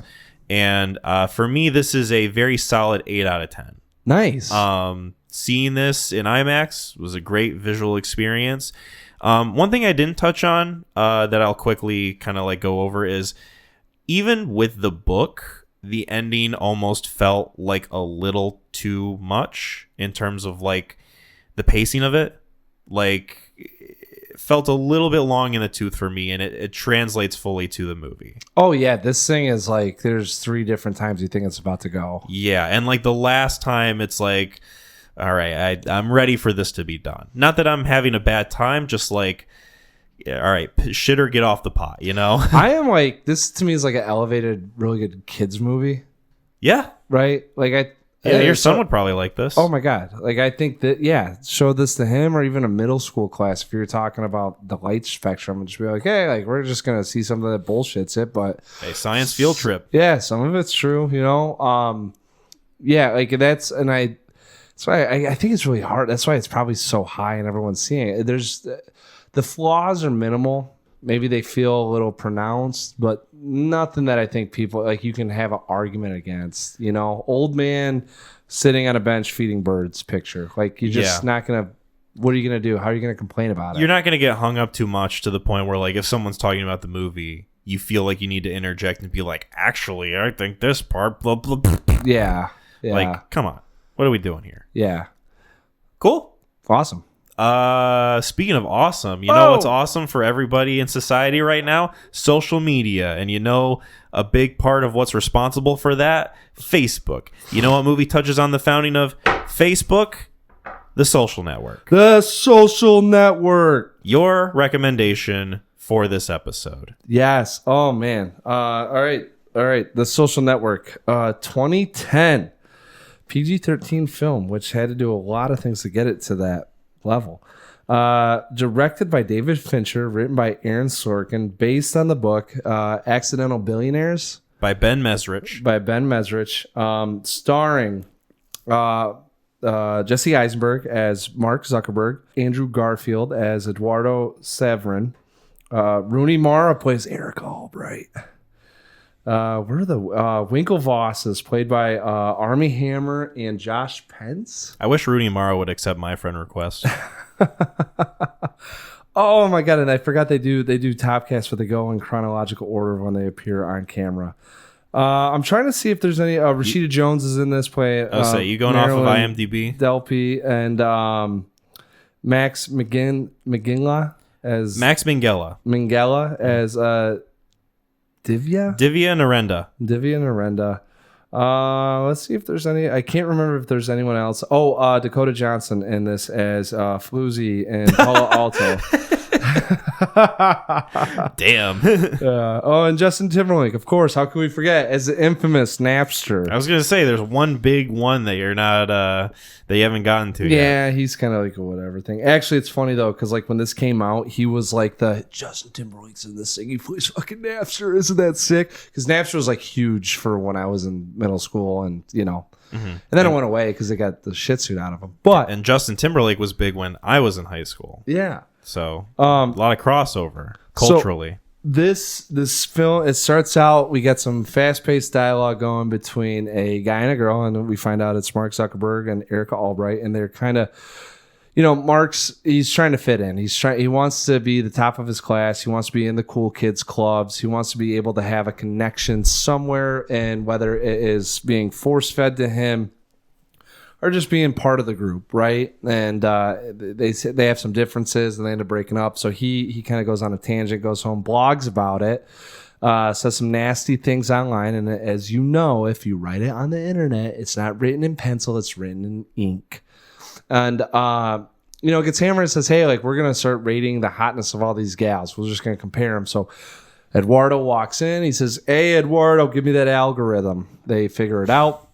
They get Face Smash on there, and it is just rating Harvard girls. Well, it is something, it breaks the IT security of Harvard. The network crashes.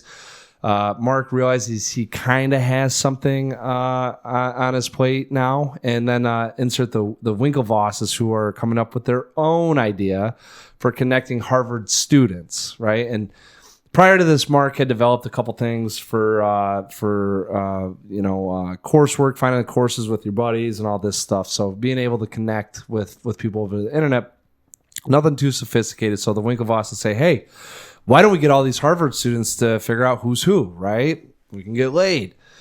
Mark hears it and he says, oh, I've got a better idea. Well, off we're running. And it is the it's the inception of Facebook and the cost of friendship, essentially, as we go along this path with Mark and all these people. The cost of everything that we held dear and near to our hearts as human beings. Sanity. Yeah. So spoilers for the Social Network. Spoilers for the Social Network. The spoiler is that you go outside and see everybody on their fucking phone. So touch grass, losers. Seriously. This is the third Fincher I think we'll be covering because we had talked about Gone Girl. I recommended that movie as sort of a kind of retrospective, like, how has this shaped my cinematic viewing experiences and how I view movies. And then we also talked about The Killer, I think, that same episode, because it was a new release at the time. Yes. And so The Social Network feels like one of those movies that is often talked about with David Fincher as being like, is this his best movie that he's ever done? Is this one of the best movies of the 21st century? This feels like such a important cultural touchstone, not just as far as like movies go, but also in terms of like commentating on the certain state of affairs of many different things, such as like tech companies, social media, the idea of like loneliness epidemics, and establishing friendships and what that means, what that definition is now compared to what it was back before social media was a thing, before 2003, and just a lot of different things that this movie just covers in its oeuvre. Yeah, that I think is almost a little intimidating to tackle. Whatever. I always bring this up. I feel like where I there's like this sort of like not hesitation, but just this like intimidation that I feel when approaching a movie like this. You don't have to, and I was gonna say I very much commend your approach to it, where you're just like, fucking who cares? Let's talk about the damn movie. Everyone's got an opinion on it. This thing hits on so many different themes. There's so many different topics. Like you mentioned, I mean, we're watching a timeline shift of human thought and consciousness happen before our eyes, and that's going to be a little challenging to talk about. But you know what? Like, it's movies, and we got, how it impacts us and what we're seeing, and it's. I think there's a couple different takeaways with this thing, and I wasn't even putting on the impact that this has on people's lives. It was more so about looking at what one man can do in pursuit of friendship. Like, I thought I had a laugh at the end of this thing. I was like, that's when it hit me, when that hit me, and he just hit, friend request. And it stems back to the original dialogue where she says, no, I'm not, I don't want to be friends with you. Mm-hmm. Right. Yeah. It is such it's impactful, but it's almost in the sense of like a vendetta, or you hear it as like an emotional response to something. But at the very crux of it all is he wants a friend, and he wanted to be her friend. And that's such an elementary train of thought. But then to think about how that has now impacted our lives up to this point, it's insane to think about, right? Because you look at, we're going to be talking about Jesse Eisenberg's portrayal of the character, but you look at how Mark Zuckerberg is in this movie. Yes. And you kind of think to yourself, like, okay, if someone else was in the situation where they're going through a breakup, it's not mutual, and you're feeling sour and hurt about it, most people would probably, they'd go and drink, or they would like go to their friends and like maybe shit talk or whatever. Maybe even like call someone and be like, I gotta let off some steam. His version of this is going to his laptop and creating an entire website that, after he's done blogging about his girlfriend and his relationship, he creates this website that compares the Harvard female students with each other in terms of like how hot they are. Yep. And it just like goes to show how I think people's perception of this movie and like Jesse Eisenberg's portrayal of this is like, oh, look at how cold he is. Look at how unemotional he is. He's like a robot. He's like someone without feelings. This is almost a movie in which it's making the case of like, no, Mark Zuckerberg is a human being with real feelings. They just manifest in a way that's like hyper destructive to our current landscape.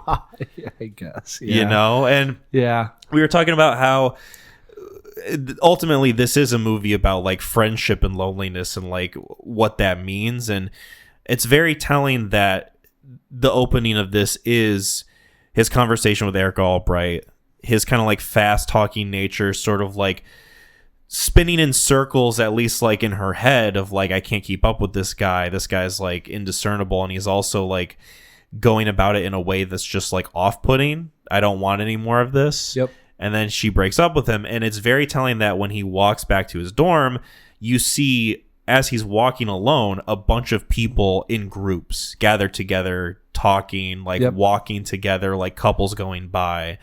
And it's very purposeful, one, how that's set up, and two, just how long that scene is. Yes. Of like how it takes him to like go from the bar to his dorm, and just like that being the entire opening of it, I think is just like an incredible distillation of what the movie's about. Yeah. His isolation from, I mean, it's a bubble that he's living in, you know, of his own kind of creation, and in some senses imagination. Yeah, for sure. I hadn't really thought about that, but I mean so let's just say that maybe even subconsciously it registers, right? You know, you're in good hands if the opening dialogue of what we're talking about is the first 5 minutes of him walking back home. You know, I'm just saying, like, that's when you know you're in good hands for a filmmaker and what he's about to present to you. You know, there is a sense that like they get to fast talking dialogue right off the bat. You don't know, we obviously know who he is now, right? Like everyone knew Mark Zuckerberg when this movie came out. Like it wasn't a name that you didn't know. But to have it in the sense that we're going through this really bantied about conversation, it gets broken up with, and he walks back home, and now we're 10 minutes into this thing, and we've seen him walk, and there's been one conversation that's gone on. Like it really speaks to the filmmaking itself, not the hopping onto the earpiece with where he's at in a state of mind and kind of like where we're getting propelled to. But I'm going through the lens of like how I saw this really for the first time. Yes, and I would love to have that experience. That's why I'm saying, like, yeah. I knew after like we get into the algorithm speech and like these people are rating it and the music's going on with it, and then as soon as we hit the first courtroom scene, I was like, okay, this is gonna be a good movie. Yeah, so it pretty much like grabs you off rip. Like you're locked in. You're wired in, as they say. Oh in yeah, the film. big time. And like I love that you're talking about it. You know, people talk about networks all the time, and that's a great representation as he's walking through, seeing groups of people, right, having their own sort of community. You know, and how they're able to help each other, and he's just walking by observing all of this, and maybe not even paying attention to what's happening around him. You know? Yeah, he's longing and like steadfast heading towards very bullish a scenario in which like he is seeking that sort of thing and just walking right past it, in front of his face. And I said, just like the perfect distillation of that. I remember when this movie was coming out, this was like one of the first, because this was 2010, so I would have been, I think, 14 or 15 when this movie was coming out. And I remember seeing a preview for this at the drive-in. Oh, wow. And shout out. Thinking to myself, like, oh, they made a movie about like the guy who invented Facebook? It's got to be lame, right? Granted, this was during the era of which like Transformers was my favorite movie. Well, and also too, this is why I think this is remarkable. Facebook, I got on a Facebook maybe 2006, 2007. So we're talking 3 years after this thing had taken off. We were talking about making a film about the guy that invented this thing that's going to change society. So I think I had got on in 2008. Yeah, like think about it at that time, like 3 years into this guy's kind of notoriety. Like you're not going like, this is going to be an impactful person in my life. right? And I don't think anyone really forecasted what social media was going to do to our brains. Yeah. And we're living in it now, but like at the time, like I think this was kind of a know nothing thing. Like my buddies liked it because Fincher directed it. Yeah. That was it. And Trent Reznor was doing the music, and they remember his music from whatever the fuck else he had done. Or maybe this was his kickoff. I can't remember. I think this is like at least, I don't know if it's like Reznor's first foray into film scoring, but I know it's like his first with David Fincher. Okay, so everyone's literally seeing it for Fincher and Napster guys in it. Yeah. Because Napster, I will tell you, even in 2010, you would talk more about Napster than you did Facebook. Yeah. Right? In terms of like, oh, remember that guy? Like if Napster, like if they Like did this a guy's movie, a fucking celebrity. yeah, imagine they came out in 2006 with a movie about the guy that made Napster. Right. Like you're not like, oh, wow, you know. So anyways. What is your current relationship with Facebook as a social media platform? Because I still have it. I still have my original, my OG. Yeah. I have had it for a while. I basically only use it to promote the podcast now. Yeah. And occasionally post pictures or change my profile picture to let people know that, hey, I'm still a person who's alive. Nice. Because it is like it's still a way in which like you can keep in touch with like distant relatives or like friends you haven't seen in a while. But it feels so far removed from the inception of it and like the sort of like the way it started with like, oh, there's like a minimalism to it. There's like an exclusivity, and like we'll learn that this movie is like kind of sort of preying on that idea, for lack of a better term.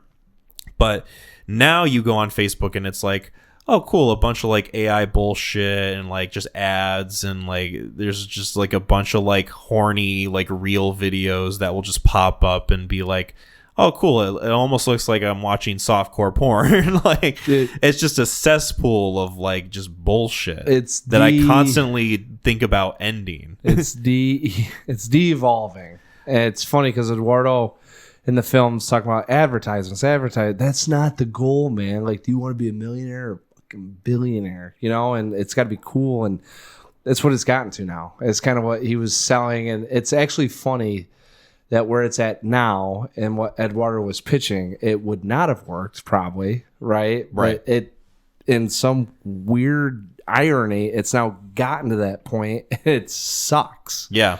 I go on there, I doom scroll at night. Like I just like to go through and just kind of like look at bullshit, you know?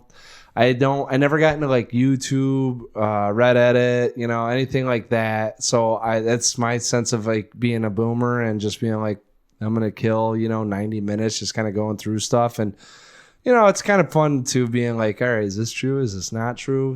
Playing a little bit of a game with like, is this believable? Is it not believable? Well, you say a boomer. I feel like boomers are now a big majority of like Facebook users. That's what I'm saying. I'm part of that. Like there's, yeah, as the world goes on, you find out like, oh, it's Instagram, that's the next one, and then it's TikTok, and we're finding out the problem that Reels present with your attention span, and it's everything like that's kind of like we're a little counterculture with what we do because we go on for 2.5 hours and just talk a little bit, and yeah, we're really testing people's attention spans with like everyone like our format. Hey, if you want to sell, you got to do it in 3 seconds. It's like, I'm good. I don't know. I'm not really. Yeah, there's like this I mean, we've talked about it so many times, but this like cultural cultivation of just like people's attention spans and how we can like weaponize getting into people's brains. It's like boom, boom, boom. We got to be quick. We got to be unique. We got to be like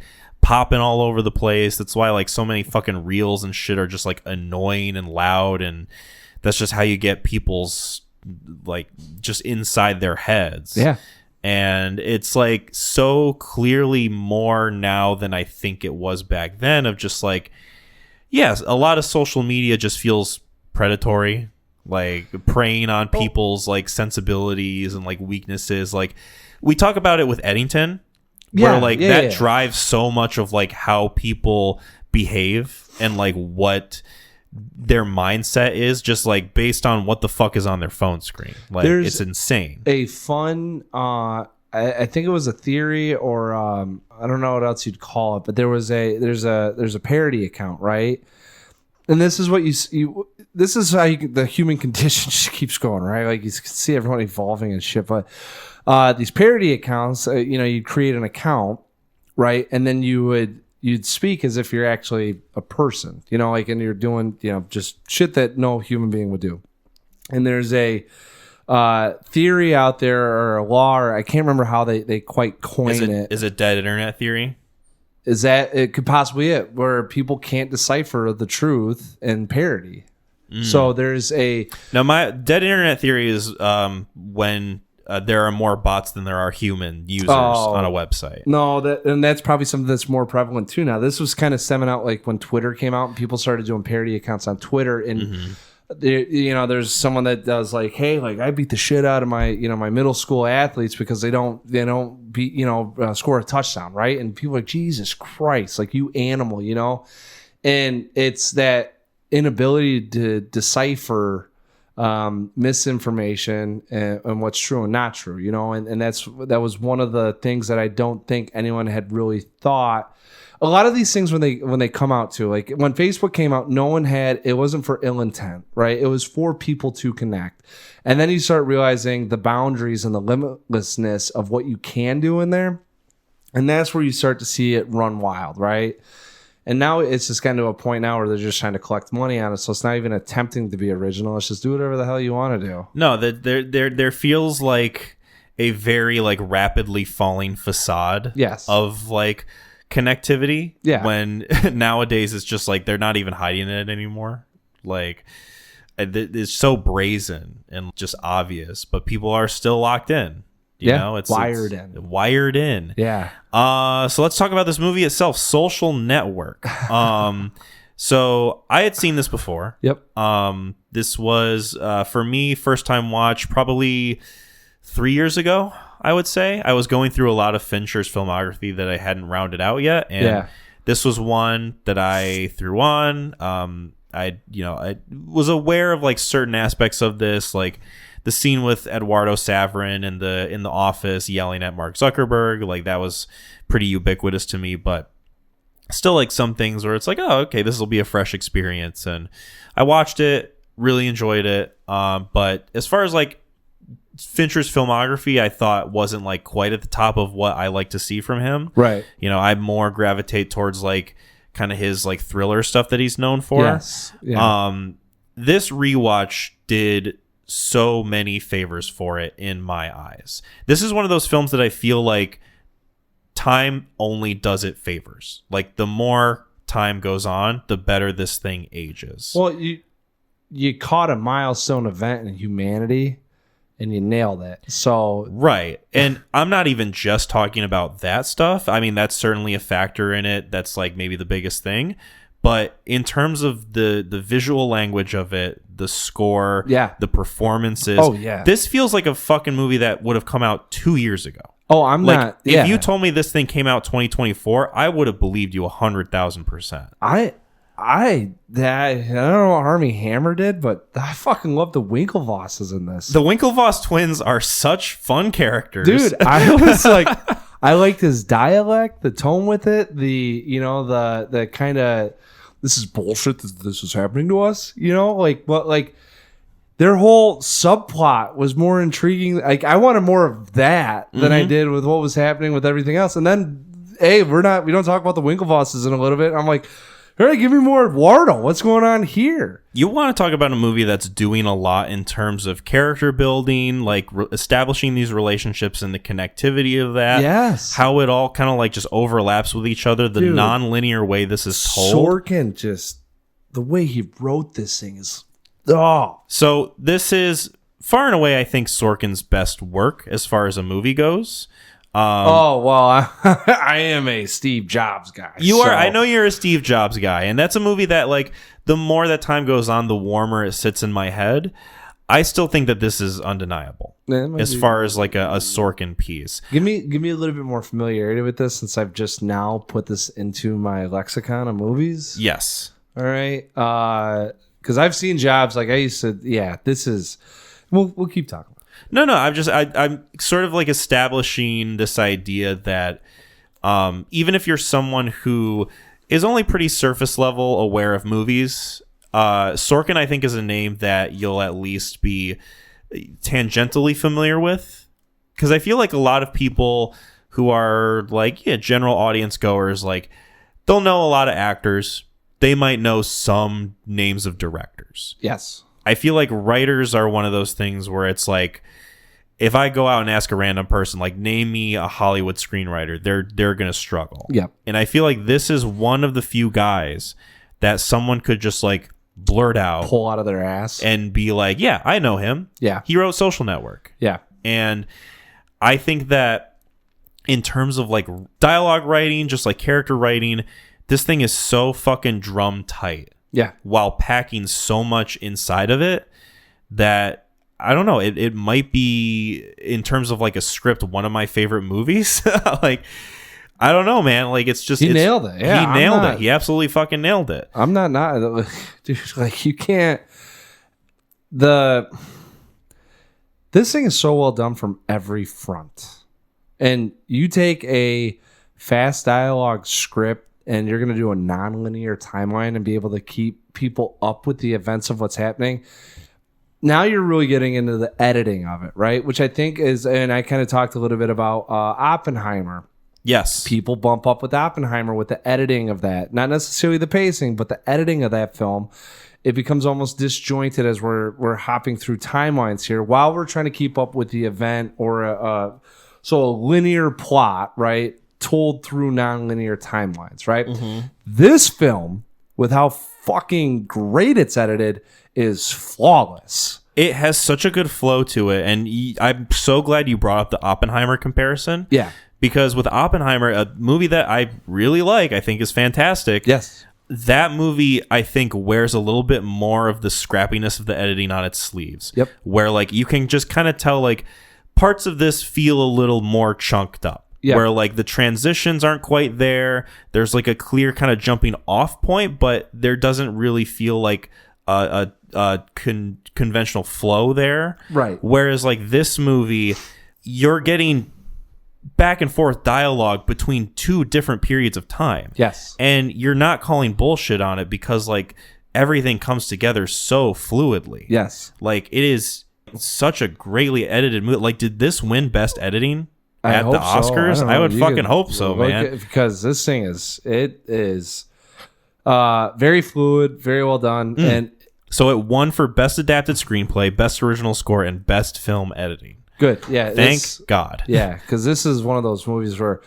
I think I was about 45 minutes in. And mind you, so I watched this on Saturday morning. I had to go to the wedding at, I had to leave by like noon 30. Brag about it. And I threw this on, and I had some chores to do around the house, you know, and Preston gave me a call. So like I'm pausing, kind of stopping here and there. But before I did anything, like I had breakfast set up, watched it, and I'm like, I got 35 minutes in. Now, mind you, I'm like 35 minutes in, felt like 10. Pause, I go, wow. And I go, I already can tell this is going to be a great fucking movie. Uh-huh. Like, because that's all it takes. You get 35 minutes in, you know, kind of the tone, the tempo, the pace, the editing, what's happening, right? And they introduced the nonlinear timeline stuff and the jumping back and forth between thoughts and recantations and all that stuff right at the very beginning to let you know this is how it's going to be, right? And it is like, you know, I think the first time they hit it, they do this face mash thing, and they're like, all of a sudden they're kind of talking, and then we're in a courtroom, and they're recounting it, and then they go back into like, yeah, it was a big hit, and then they come back, and then it's Rashida Jones, kind of like, you know, hey, maybe audience members, you don't realize how big of a deal this is in terms of traffic, right? 220,000 hits, not 2,200 hits, right? And right there, I'm like, okay, like we'll be able to go back and forth. I'm gonna be able to live in the story. It's not gonna be like, well, let me think about you know, like it's just in the way that they're talking, as you mentioned, they're having like a dialogue between two people where, you know, Zuckerberg's talking to a lawyer, but when they show the lawyer's POV, it's in real time, you know, or the smat, you know, the backed up time, right? Yeah. Because it's the real time now is in the courtroom. Yeah, it's impressive how this movie manages to not only establish through the dialogue and the pacing, like the rhythm of the characters and what they're like and their relationships, but also like making this stupid tech bullshit feel important and make it feel like it has weight.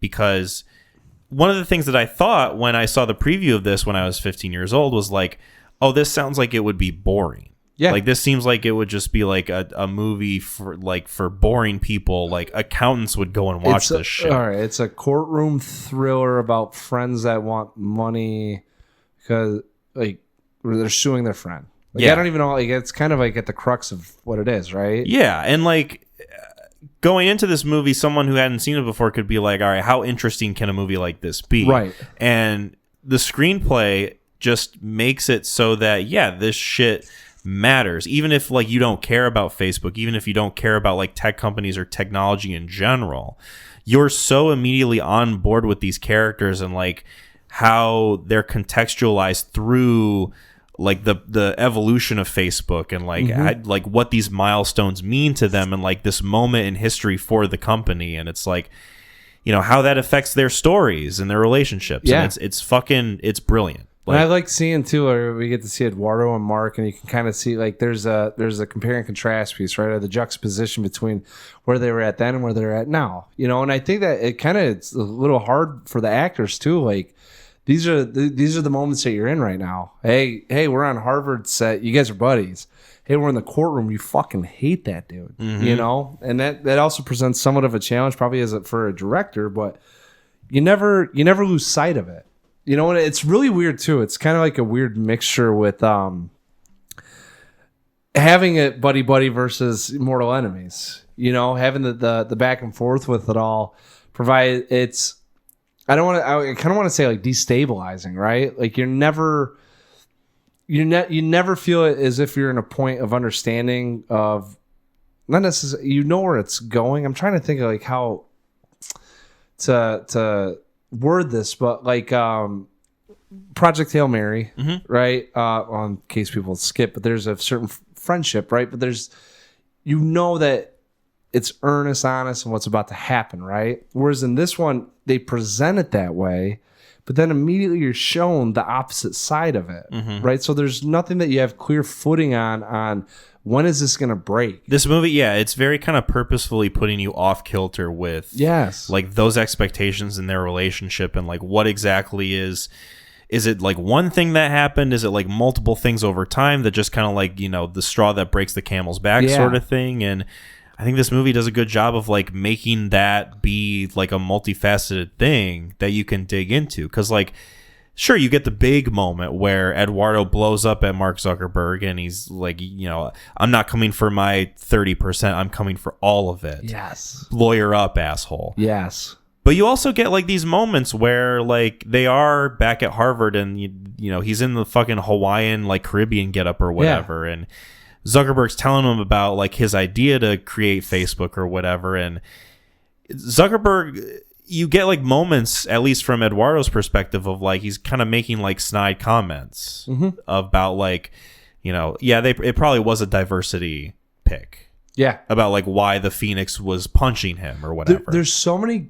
I will tell you this too. This thing it sold me at the very end, but the full motivation of this feels like Mark is trying to be better, smarter, or win against other people, right? So like with Eduardo, it is the sense that you were only selected to get in this exclusive club that I wanted to because of your diverse nature, right? We are taking down I'm not selling out to the Winklevosses because everything's handed to him. There was a third point in there too with I can't remember who it was, but anyways, that all feels like his character motivation to be the best. Or versus the lawyer when he says, you know, hey, like, I have your attention? No, you don't. Like, I'm smarter than you legally. And he could have fucking lied too. He knew that he could have lied, right? But at the end of the day, you get to the point where he just asks for a friend. And like, to me, that's what felt like it was the whole encapsulating thing of this, of just this lonely guy trying to connect to someone or something.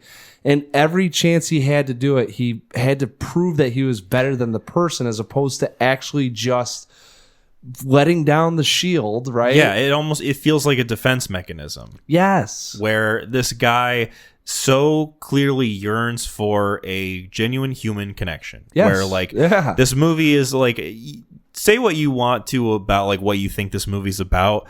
I think we can both agree that at the end of the day, this is about like seeking camaraderie and friendship and like this sense of belonging somewhere. Yes. And with Mark Zuckerberg, it's so clear, especially on the second watch that I had, where he is seeking this connection in the form of like genuine friendship or like human relationships.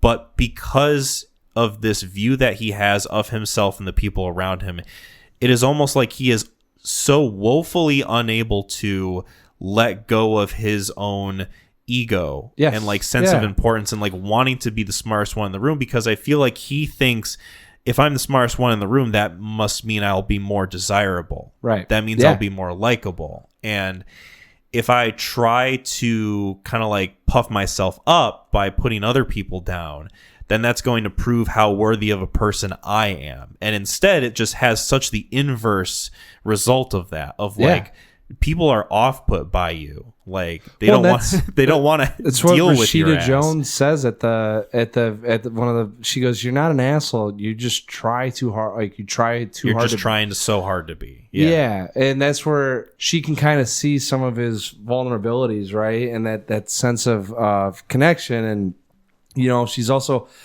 it's in that sense of like, you don't have to be the way you are. You know, like you don't have to be the smartest one in the room. Like you can walk in somewhere and not know that. And it's also, I think it also stems from this this cultural idea that nerds don't belong anywhere. Like this idea that like, oh, nerds always get like the short end of the stick. Like we're always going to be. The only reason I'm kind of with you on it, but the only reason I'm not is because I'm like, he's at fucking Harvard and they're all nerds there. So. Well, they're all nerds, but there's also, I mean, there's still like fraternities and like jocks. I mean, you look at the Winklevoss twins, and it's like, I wouldn't call these guys nerds, but I'm mostly coming at that from the first scene that he has with Erica Albright, where she brought up the on like the rowing team, right? Yeah. And he almost has this reaction of like, of course you would be attracted to that sort of thing. Right. It almost feels like, oh, girls only go for the jocks instead of the nerds. And she like puts it plainly to his face, like, you know, you want to think that the reason people don't like you is because of the fact that you're a nerd. And I'm wanting to let you know right now, it's because you're an asshole. Yeah. And I'm obviously like butchering it. I'm paraphrasing. No, I remember what you're saying, because that's when Yeah. they turn into like, wait, you're seriously breaking up. You know, it turns into all that, and it's like you don't have a good lens on who you are as a person, or you have this very not dystopian outlook, but a negative outlook on yourself versus your lot with others. And it's funny how when she does say like, I'm breaking up with you, he almost is like short circuiting. Like he doesn't quite know how to like what mode to be in. Does he want to be in like kind of desperate nerd, like no, I didn't mean it mode, or does he want to be in like super smart genius mode still? That's what I'm saying. He doesn't know how to showcase his vulnerabilities. Like there's throughout the whole film, there's never a point where he shows a weak moment. Yeah. About the only time that you have something that was impactful is when the lawyer gets his go, you know, and he breaks down and kind of really just is disrespectful to the guy, you know? And I'm like, that's to me the closest that he really showed that someone had kind of case and pointed his ass, you know? And his response was like, I don't have to give you the time of day or answer that. But even still, that feels like definition defense mechanism. Yeah. Instead of like just, you know, acquiescing to the situation at hand. They get to, I think the final scene is like when Rashida Jones, it's the smoke blows off and you finally kind of see him just being a person. Hey, you want to grab something to eat? Like doesn't have any sort, you know, this very lovely lady in this room. She's incredibly smart, all that. And he, without even thinking about it, let's go grab a bite. Like we could talk, you know, and then I can't, you know, and it's like, just another hit, you know. But I think it's like the one time. That's what I'm saying. At the very end of this thing, I feel like that's the one time you kind of see him vulnerable, you know. And that's where that moment of him doing the friend request was like so impact, at least to me. And he's just hitting refresh over and over again, you know. And it's like he finally feels like he's cracked a little bit. It feels like, and maybe this is like such a Fincher specific thing too, because he's such a bastard sometimes, and I mean that in the best way possible. Okay. Where he has the text come up where it says, Mark Zuckerberg is currently the youngest billionaire in the world, and it's like stuck with that text on his like sad ass face, as he's like staring blankly at this laptop, hitting refresh over and over again. Well, and it feels like such a fun juxtaposition to me. It's great, and from a little bit of stuff I read is that Sorkin was. I don't think he was taking pot shots. I think he was trying to capture what social media, where it was going, you know, what it was doing to the world. Yeah, absolutely. And I think when I was reading about like his intentions with approaching the screenplay, because I learned that he was kind of developing it at the same time as Ben Mesrich was writing his book, Accidental Billionaires. Oh. They weren't like working that closely together. Like they were kind of like staying in their own lanes. They would like meet up and talk about it a little bit, but like they never showed each other's work. Right. But Sorkin was very interested in like looking at it from every possible perspective, which is why I think this movie does such a good job of like making you feel for Mark Zuckerberg in a way, while also like retaining this sort of ethos that Andrew Garfield's character has, Eduardo Saverin, where like you watch this movie and you think he's probably the most sympathetic character in terms of like what people are going through in this. Oh yeah, but you also understand fully like, yeah, of course Mark Zuckerberg and fucking Justin Timberlake like cut him out of the company. Like he was fucking around in New York the whole time. Like he was just worried about dumb bullshit. He wasn't like seeing the bigger scope of things. So like you understand like both of like why these things happen. But it's such a good job of like, I could see how someone would watch this movie and be totally on Eduardo's side.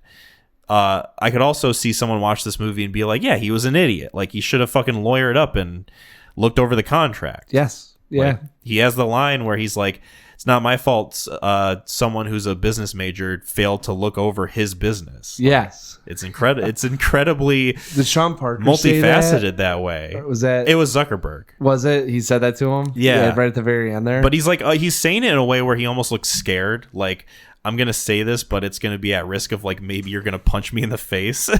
Well, yeah, dude. I mean, come on. Like, none of those people were ready to protect themselves. Yeah. You know what I'm saying? Like, and you get this pissed off. Dude, he just got fucked out of like $500 million. Mm-hmm. Like, it's not, hey, you stole my bike. You know what I'm saying? It's a lot of money. So I want to talk about performances specifically with Jesse Eisenberg. I feel like this movie almost maybe broke him when it comes to like the roles that he would get and like people's perception of him. Because I feel like obviously like this movie kind of like launches him into the mainstream. And I mean, you could argue maybe Zombieland did that, but like, because Zombieland was like what, 2008? Close to it. They were right around the same time. Right around the same time. Zombieland was a little after this one, but it might have been a little before. This movie I feel like so cemented people's perception of Jesse Eisenberg is like, yeah, he's the neurotic guy who played Mark Zuckerberg. And he's like, people would compare him to Michael Cera. Michael Cera, I feel like, is a little more tepid in terms of like the roles he takes, whereas Jesse Eisenberg is like more frantic to me. Yeah. But I don't know, what are your thoughts on like the idea that this movie sort of maybe not altered, but just sort of like had such an impact on like how people view him as a celebrity and just like as an actor? There is we've talked about it all the time. I think when you hit a big role, you get typecast. It's the way, like, remember in Once Upon a Time in Hollywood, where Pacino's talking to Leo's character, Rick Dalton. Rick. He said, listen, you know, they have you play the heavies in these things, right? They got new up and coming actors because they don't see, you know, so and so hitting the heavy. They see so and so hitting Rick Dalton. And every time you get punched, that's who's going down. They're punching you. They're saying, get, you know. And I feel like almost the inverse happens. Like when producers see someone hit it big, they go, you're Jesse. They don't see you as Jesse Eisenberg. You're nerdy Mark Zuckerberg. You created Facebook. They see you as the guy that's typing away, right? You piss people off. You're quirky. You're neurotic. Like, you're not a comedian, you know? And that's where you have to break that typecast. And I think, like, I was just going through, and I think he kind of already, like, tried to line up doing some stuff. Like, he was simultaneously filming Rio, doing this. 30 Minutes or Less was something that didn't really ever take off. You know, and then it's like a whole bunch of movies. You got American Ultra in there, Batman vs Superman. I feel like BVS is like the sort of like biggest, I guess, like negative result of him being in this movie. It feels like one of those things where Zack Snyder looked at the role and was like, oh, if I want like a current day Lex Luthor, he's got to be like an asshole tech bro. Right. I'm just going to get the guy who played the asshole tech bro. Right. Yeah. And it feels like one of those things where like, is this guy going to be mired in roles like this for the rest of time? Well, and I think that he's luckily kind of maybe not pivoted, but just like sort of swerved into a different, smaller thing. I mean, you've got like a Real Pain that came out, and I think that was enough of a sort of like touchstone for him in terms of like people's perception of him, of like, yeah, this guy can like make something and be a part of something that's like a little bit bigger than just him as a personality. Yeah, we'll find out. I don't know. I'm kind of going through some of his stuff. Like, he's got the Now You See Me stuff. I have not seen any of those. I haven't either. Yeah, and I was looking. He's got some smaller films. Like the one performance I saw him in was Vivarium. I like him in Vivarium. It wasn't bad. Yeah, it's an interesting film. Not a movie I think about too much unless it's brought up, but I had fun with it. Not bad psychological thrill, and he's good. And I think I and who knows if he's just like, hey, I'll pick and choose what I want to be in. If I got to get a quick cash grab, like maybe this sold it. Maybe, I mean, it's troubling when you knock roles out of the park, man. And unfortunately, too, it may have played into his personality more with Mark Zuckerberg than it was like, I don't want to say the acting, but sometimes like you get people identify you for a role based on some of your traits, and not being like he's an asshole, but like I read he's OCD, right? And the quick natured, everything that's kind of going on, not necessarily with Mark, because Mark's dressed up like as a slouch sometimes, he's lazy as hell, but like the movie feels very OCD, right? Very clean, very cut. It's quick dialogue, you know. The mind's moving very fast. That may have played into him being able to knock it out of the park and just filling in or fitting into the role, but like now all of a sudden maybe you're not as great as what people were thought. So, there's this tension too of like, hey, we'd like to get Eisenberg. Well, he's going to cost too much. He just won an Oscar. Like I think there's probably a couple things that probably played against him, unfortunately. And I don't mind him. Like, I really view him in Zombieland as almost like the same person as being in The Social Network. Yeah. It's funny that we're talking about how Jesse Eisenberg played this character, and like there's a very kind of clear cut archetype of like what he's tapping into. I feel like you watch interviews of Mark Zuckerberg now, and it's like, this is such a different guy than what we saw in this movie. And like, I'm not entirely familiar with him back when this movie is supposed to take place. Like, none of us are. There's early interviews, I think, of like him talking about it, and like, yeah, he kind of seems like an aloof young guy CEO that like dropped out of college or whatever. But I feel like people's image of Mark Zuckerberg now is like such a warped version of like what he used to be. Like, he almost seems like, this kind of goes into like people's view of him as like a lizard person, just like, oh, this guy's just like cookie cutter, like tech human guy. Like, there's such a almost like robotic cadence to the way he speaks, the way he like carries himself, like his public image is just, there's something slightly off-putting and scary about this guy. I could not have been more, and I haven't read the book, but like that's probably pretty apropos. Accidental billionaires, like these guys that were thrust into all this stuff, batting way above their average. Yeah. Batting above their weight. Yeah, whatever you want to call it. Like, he, in terms of when you have that money, how you're supposed to conduct yourself in society and benefit society and how people are going to view you, you know, it'd be just like me stumbling into fucking $100 billion. Like, would not be what you'd expect, right? Do you think the way that he carries himself right now, and we don't have to talk about Zuckerberg for too long, do you think the way he carries himself now feels almost like an overcorrection of how he used to conduct himself? As like the guy who would have business cards that said "I'm CEO, bitch," where like now he's overcorrecting that and like presenting this like uber professionalism of like, I'm gonna be a clean cut real boy. But like, there's almost something plasticky about that. Yeah, but they all are. I mean, they all are. They're all fucking ghouls. Do I think it's a course correction? Wish they weren't around. No, I just think it's a guy that probably shouldn't be in the public spotlight. That's now in the public spotlight. Like, that's why I like that title, because it feels like when you've gotten to that point, you become that rich, and I think that's why everyone's kind of hammering tech bros now, right? It's, you got these guys that, personality wise, ego wise, maybe, you know, whatever it is, I don't want to say character flaws, but kind of just who they are, how they've gotten to that position, really don't feel like they should be in position to handle a lot of money or responsible for doing or helping others, you know. And that's where, I don't know, but that's why, like, I look at him now, I don't think the guy is like, that's why he looks like Lizard Man or whatever you want to say, because he doesn't want to come out of his rock.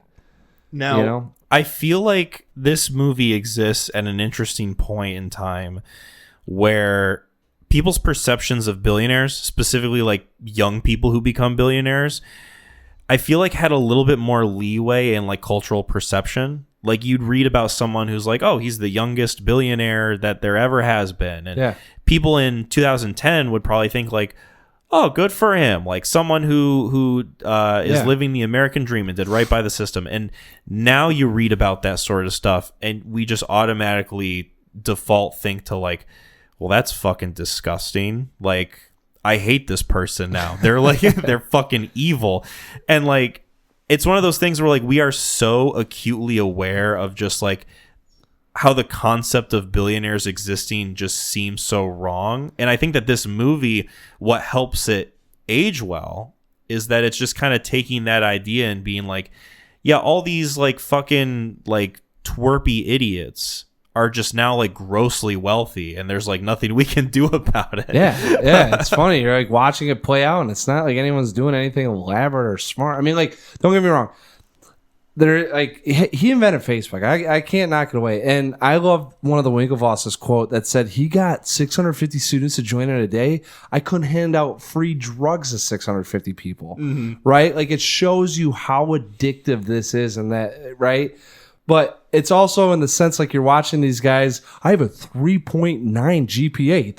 The president will see me. You know, like, there's like such an entitlement there, and it's low stakes. You got low stakes. It's not like I'm trying to think of like whoever. I don't know if someone else has fallen into a shit ton of money, but like Pablo Escobar getting to be a billionaire by selling cocaine. We're watching him kill people. He's like got fucking tigers. You know, like.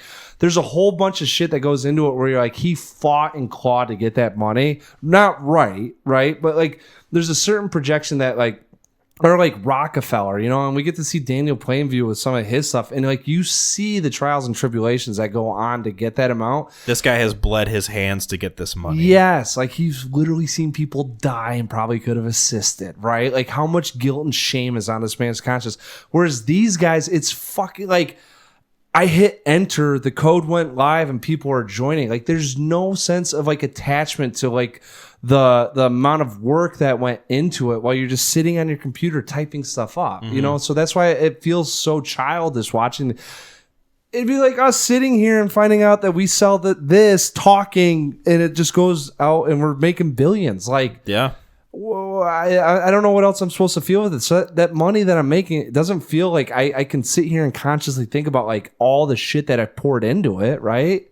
It's just there now. Now you have it. And that's why I think it's really just funny, like watching these guys, like you said, twerpy nerds, or the Winklevosses that row. Wow. Like Larry Summers is like, get the fuck out of my office. You know, like, yeah, that's such a great scene because they show up and he's just like, what are we doing here? And they're like, well, we had this idea for a social networking site. And he's like, no, how did you guys get in my office? You want to talk about the difference between right and wrong?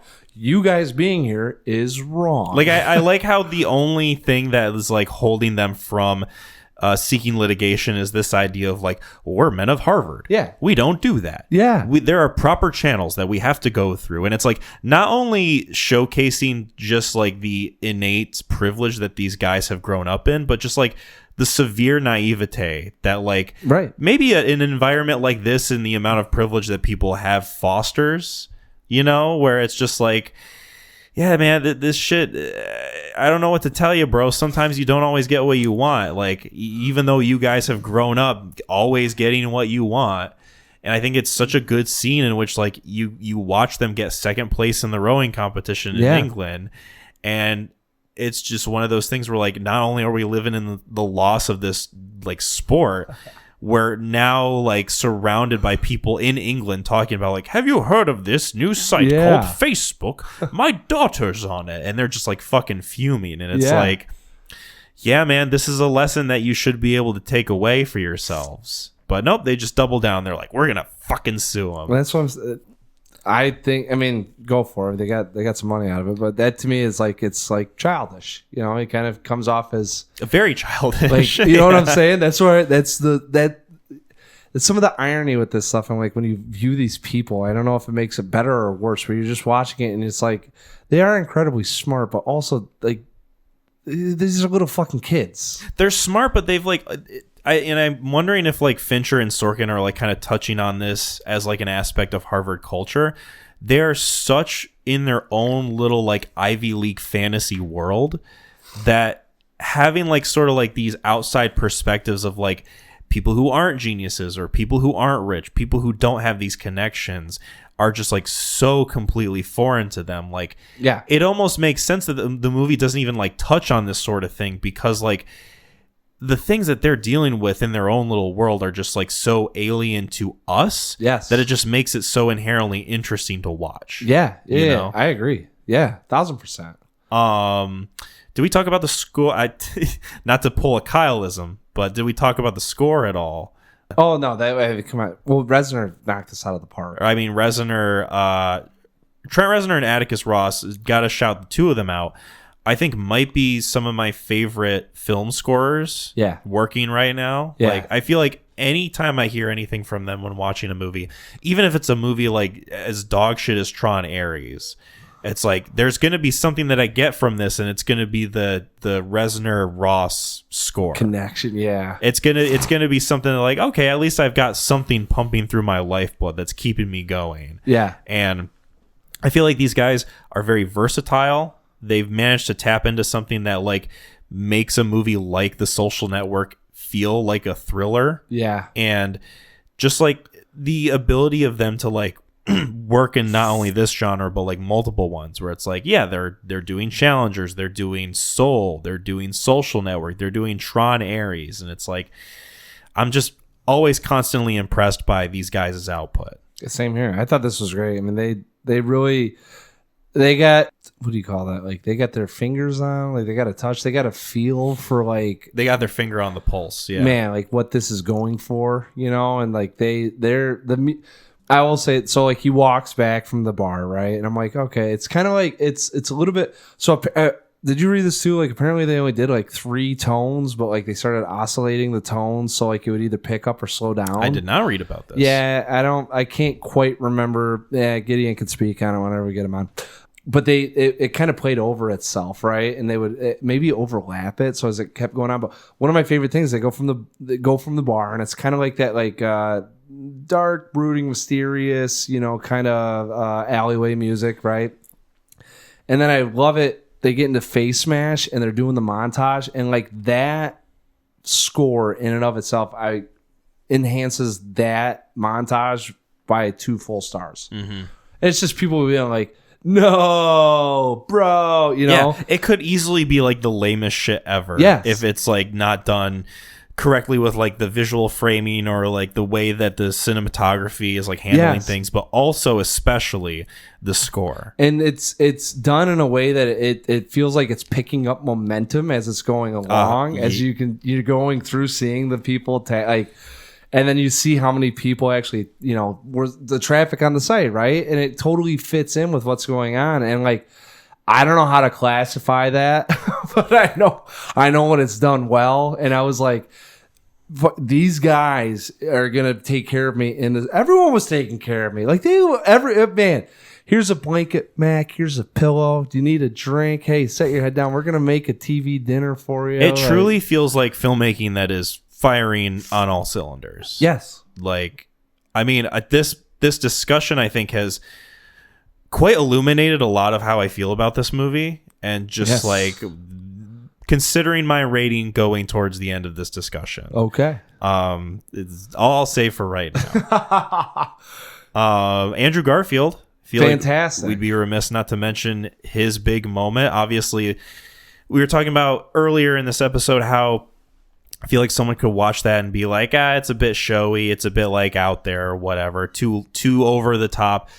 I disagree with that idea. I think that he just nails it. He is balancing these feelings of like anger, frustration, and betrayal, where like you just kind of like see it all wash over his face. Yep. In that moment of just like, this has been building up to this properly. This like growing resentment between like him and Zuckerberg as friends, and like him and Sean Parker, and like the power dynamic there, and just like this idea that he's been putting in all this work, albeit misguided. Yes. And it just like the chickens have come home to roost, so to speak. Yeah. Yeah. It's actually a great point that you say that too, because it's his anger. Well, once again, so I in my opinion, it is you were never part of the club. You didn't see where the club was going, right? And for him, it's almost like the sense of like, I've been with you though. I don't know why I'm not in the club. I don't know why I'm not cool enough for you to say, hey, you get this money, right? And that moment is just such a like, fuck you, but he's also not like an angry guy. So like that tantrum there, I mean, I call it a temper tantrum, but like it makes so much sense as the everything, just like you said, flooding over him with all these thoughts, and probably everything that he maybe was subconsciously aware of, kind of like this like sneaking suspicion. Yeah, exactly. And you get to that point of like, why can't we just be friends? Like, why can't we be cool? I was your only friend. Yeah.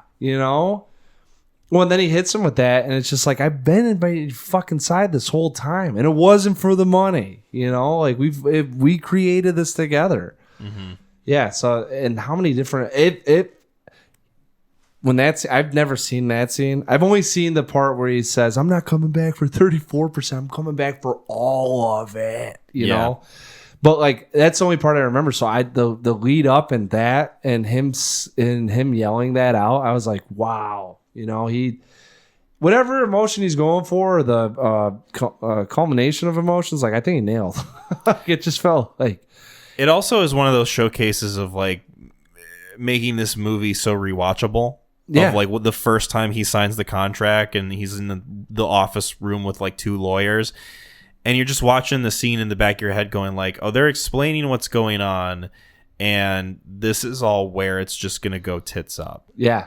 And I don't know. It's just fascinating to watch that on a rewatch and just like see the domino pieces fall in place. Very fast too. Very, very quick. Yeah. This movie does not fuck around. No. It's like, hey, you got 34 points, and it's like they gave him more in your. It's funny because I didn't know he got. I knew something happened, right? And I was like, I think he got screwed out of something. And like, it's obviously telling you what's going on. But I remember they're like, hey, we're going to give you a little bit more, Mm-hmm. And he's like, oh, because of dilution. It's like, yeah, that feels off. That doesn't feel like he's like, hey, this guy got 7%. He got 7%. Mark's is going to hold on to 51 to be a majority shareholder, but you get 34. It's like, Eduardo, say something. Ask about it. Eduardo, the writing's on the wall. Yeah. You just got to go up and read it, buddy. Yeah, come on, man. No, okay, I'll sign. And it's almost like he's probably like, oh, thank God. Like all the shit I've been doing is we're not even thinking about it anymore. Cool. Do you want to know? So the first time I saw this movie, I liked it a lot. And I think something that I thought of as a bit of food left on the table for me was how we don't really get like a resolution between Eduardo and Mark's relationship, and how that kind of feels like it makes it feel like a little anticlimactic, whatever, blah, blah, blah.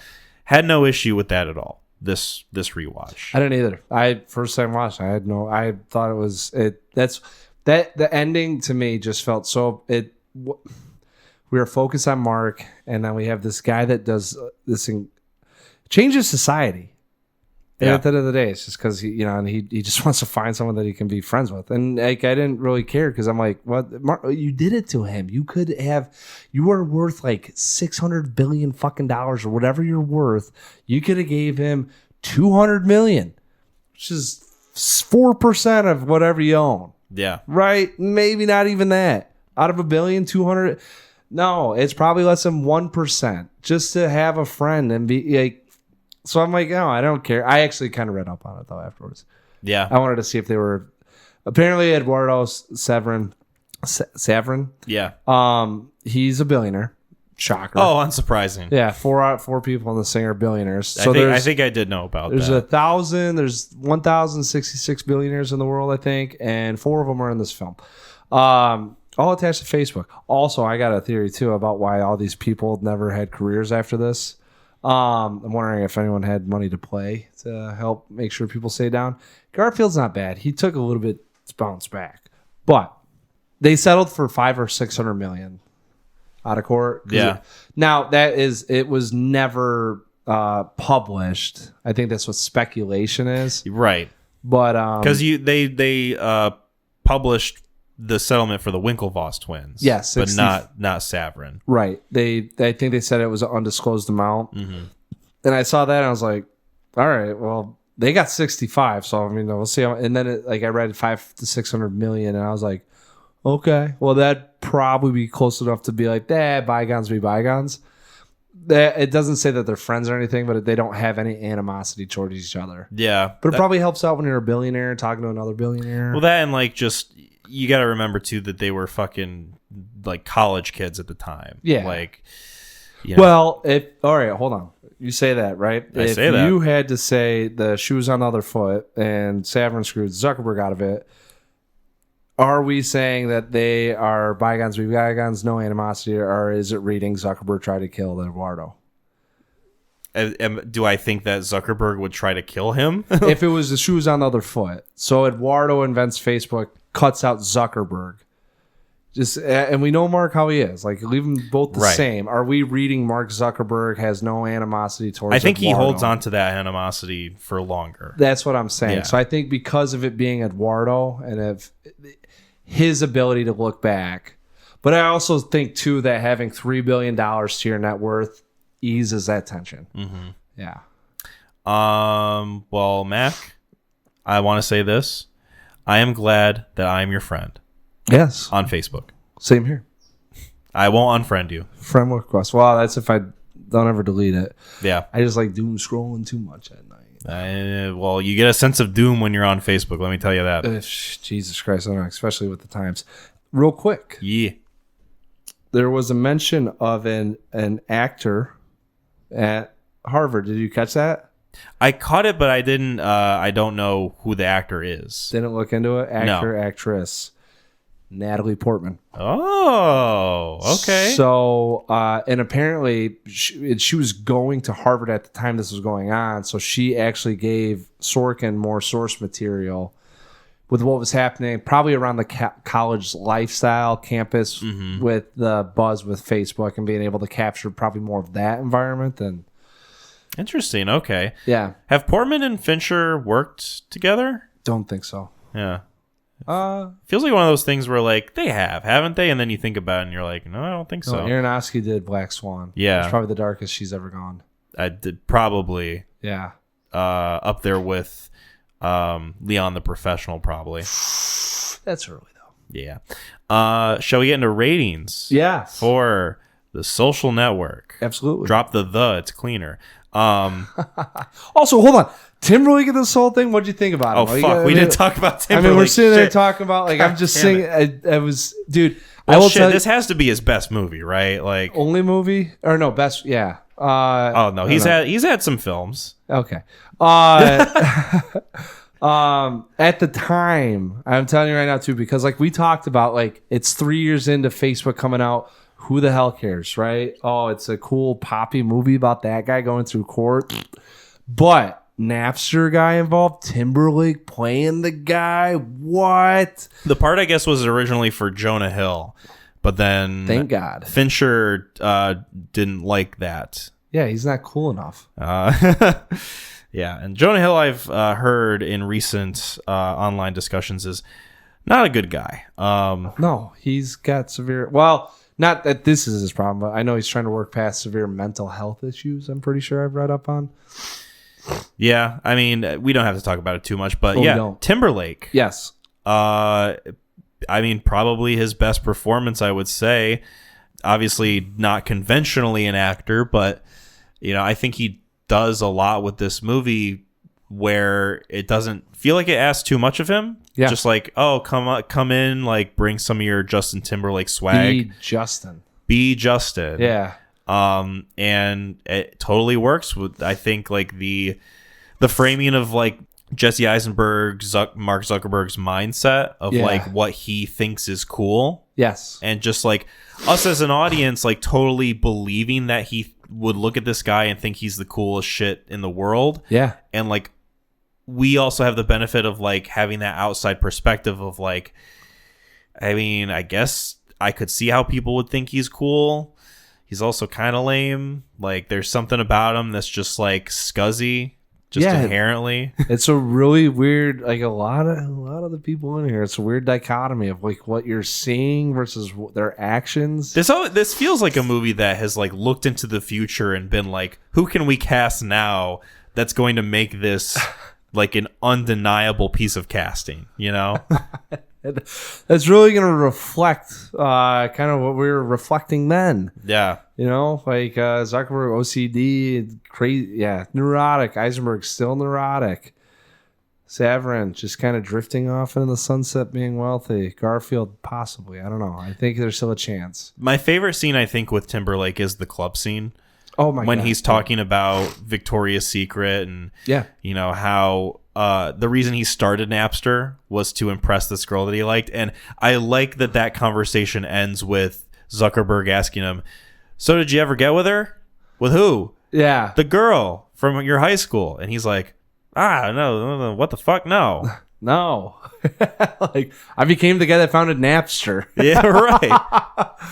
Well, it really goes, and it goes to show you too. Like I like that conversation because it feels a little bit more intrinsic to what Eisenberg's going for versus what Sean Parker represented. Yeah, right. Like Eisenberg, that's where that vulnerability shit comes in, where it's like you.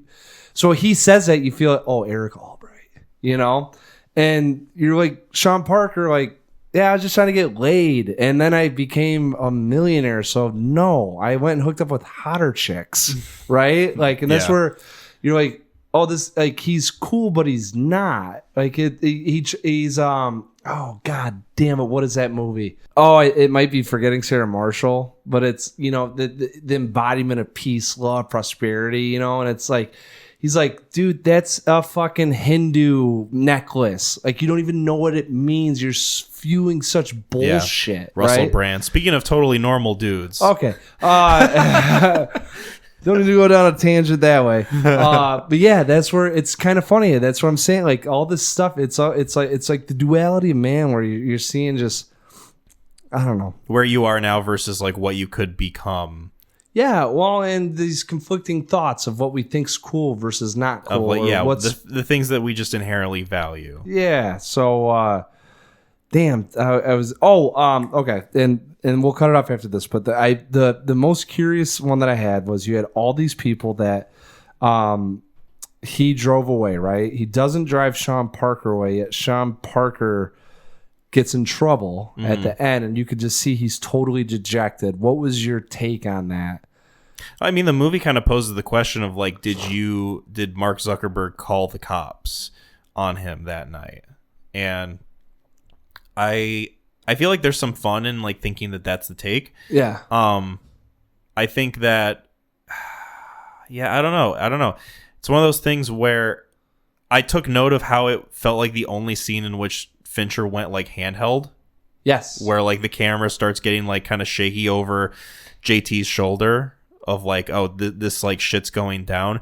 Very fascinating how long it stuck with it too. Yes. Like it almost feels like one of those things where like you could show the scene in 30 seconds and get the point across. And it's That's like, no, why- we're in it for a couple minutes. That's why I'm curious about, like, is it because he had driven all those people away? Is this a leech? Does Mark Zuckerberg know that, like, he's not a real friend either? I think maybe it's an indication of like the thing that you thought you wanted isn't actually what you want. Yeah. Where like You thought this guy was so cool, yeah. You thought this guy was cocaine with cool. 17-year-olds. you thought you would maybe want to like be a part of this scene or like this club Right. or whatever, and it's like, no, there's just like an inherent scuzziness to this. Okay. That like you don't want to associate yourself with. Yeah, And that's like him fully acknowledging that, it feels like. okay.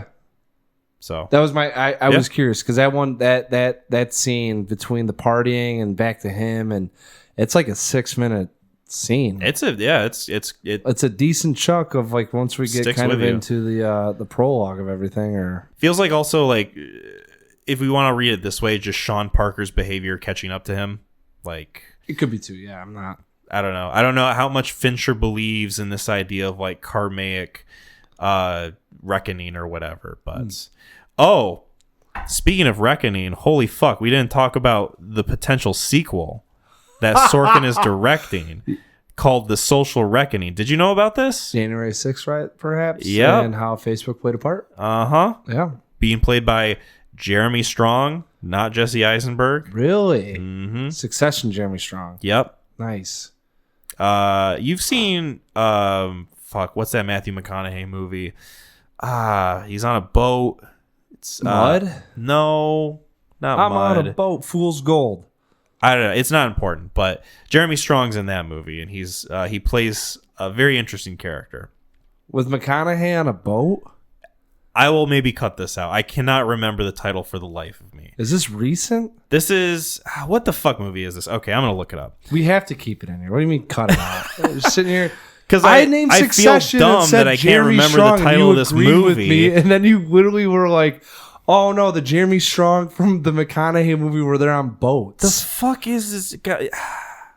I'm gonna get this. Just give me a you second. have to after the True Detective. Serenity. What? Have you seen this movie, Serenity? Show me the 2019. It's him and Anne No, Hathaway. Look how shitty this thing looks. It's dog shit. It's a dog shit movie. Look at the poster. But I can Have you only seen this? So Jeremy Strong is in this film, and he plays a character called The Rules, Okay. where he literally has the line, "I am the rules." Okay. And without context, it means nothing. Oh. You watch the Damn. movie and it's like, oh wow, this is what it's going for. Yeah. It's so fucking stupid. Okay. You Yeah. might have fun with it just because of the cast and like, Can I watch it with Jasmine? yes. Okay. Yeah, I think so. I don't know. No, it's got to be a no-brainer with that one. No, cuz are you asking that question in the perspective of like how violent it is, or like If just I throw this thing on and have fun, but I need someone else watching it with me that will be mildly engaged and be like, "Oh, this is kind of terrible," or "Oh, this is really exciting." You know what? If she was engaged with Fateful Findings, she'll be engaged with this. Okay. Yeah. Okay. Yes. Aces. Nice. But yeah, they're making Aaron Sorkin is directing and writing a supposed follow-up to The Yeah. Social Network. I'm a little skeptical. Oh, no shit. Sorkin, I think as a director, has not really proven to be as formidable as Did he do Fincher. the Trial of Chicago 7? He did. He directed that? Yep. Yeah, that one's. I like that movie, but it is not Fincher-esque. And I'm going to be very curious as to how this will be with the absence of Fincher and Eisenberg. Right.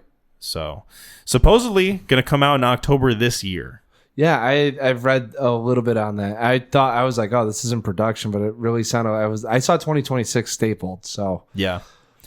We'll see. Maybe it gets delayed. Maybe it comes out tomorrow. Who fucking knows? Jesus, yeah. Shall we get into ratings Yeah, for let's just make sure there's nothing else we haven't touched on. the I think Social we're good. Network? Did Army Hammer eat people? Yeah, he might have. Okay. But maybe one of the Army Hammers ate someone and the other one didn't. So, The weird IMDb trivia on it's like he played both of them, and then this one guy so is Josh Pence? He was Josh Pence. He was a body double for one of the Winklevoss twins. And he's an actor. Yes. Okay. In one of the trivia things, it said a male Victoria's Secret model or something did the body double, and then it said Josh Pence did the body double, and I was like, I'm getting two conflicting things here. Sometimes those IMDb trivia pieces are a little questionable because anybody can put whatever they want in there. Well, There's not much you verification. Can't do that in Wiki, right? I mean, Yeah. So either way, either way, yeah, we're good. I think we're good. I think we're good to go. Cool. I mean, we could talk about this movie forever. So let's get into ratings. Am I going first? That's intimidating. I think this rewatch did so much for me in terms of my appreciation for this movie. I think that it's just one of those things where we were talking about how every element of it is just like working to the nines. Just like, yeah, this is hitting it out of the ballpark. Sorkin's writing, Fincher's directing. I mean, there's a reason why Fincher is like one of my guys. He's like my number 2. And I think this is going to do wonders for my personal Fincher ranking. I think I gotta give this a 10 out of 10, man. Whoa! I think I gotta do it. I think I gotta do it. Well, you do it. You had the rewatch. I had the rewatch, and I rated it on Letterboxd a 9 out of 10. I raised it from an 8 to a 9. I'm gonna have to raise it again. Dude, This talk only served to benefit the movie. So I'm, it's hard to go with the 10 out of 10 on first viewing, and I didn't really count the. Are you 10 out of 10? That's what I'm sticking with. Yeah. So the previous time watching it didn't count. So first time viewing, it's undeniable. But Saturday I saw it in the morning and went to the wedding, and we're coming back and got some Taco Bell. Hell yeah. And talking to Jasmine, she's like, I'm like, oh, we can just, because Willow was staying at her godmother's house, and house to ourselves, kind of like, what are we gonna do? It's like 11 o'clock at night. I think we got home maybe 10:30. We got home somewhere kind of into the realm of being late, but we were driving back. We got Taco Bell, and I'm like, what are we gonna put on when we get home, right? Like, what are we gonna? She goes, I don't know. I said, well, maybe watch a little Social Network. Get home, throw it on. Now, mind you, I didn't watch it, but I knew this movie was gonna be a 10 out of 10. An hour into it, yeah. I was like, I could get done watching this and I could probably throw it right back on. Mm-hmm. I might go home and throw it on as I go to sleep tonight. I am so, one, kind of peeved that I haven't seen it yet, but also enthralled that this piece of media exists. And this is a PMC. Hell yeah. This will probably get added to the collection at some point. And this is top tier, man. This top shelf. Yes. We talk about movies as wine. You break this shit out that's when another exercise that we're gonna have to do, our top 5 wine movies. Yeah. We have to do that exercise at some point. I mean, a Fincher movie I think fits in well with that as an idea. Yeah, and you have to pair it up. You have to make sure that you get the audience members. But this thing is once again too. I mean, he made it PG-13. He trimmed out some stuff. Undeniable. I really don't know how many. You will have an opinion one way or another, but it won't be that movie sucked. It'll be about the people in the movie and the emotional attachment or detachment or the anger with those characters, which is fantastic. Yeah. Yeah. 100% agree. Yeah. This is 10 out of 10. Cool. Well, that's a good place to wrap things up. Just one more bit of business. I get to make a recommendation. So, yeah, as I suspected, I have this locked and loaded, and this is going to be a quick watch at 92 minutes. Okay. This is sort of considered a pretty flagship movie in terms of indie comedy. This came out the same year I was born, 1994. And is a director that we haven't talked about, is a part of a film franchise, although I doubt that it started out that way. Okay. It's a very specific voice in cinema, considered like one of the pioneers of like the idea of indie filmmaking, I would say. So is there any guesses to this movie at all? Beavis and Butthead to America. No, it's not animated. It's live action. Live action. Yep. But you said it's part of a franchise. It is, but I don't think it started out that way. Well, then, yeah, sometimes they don't. But I'm trying to think of like a indie comedy franchise, Yeah. which is kind of tough. From the 90s? Yep. Austin Powers? No.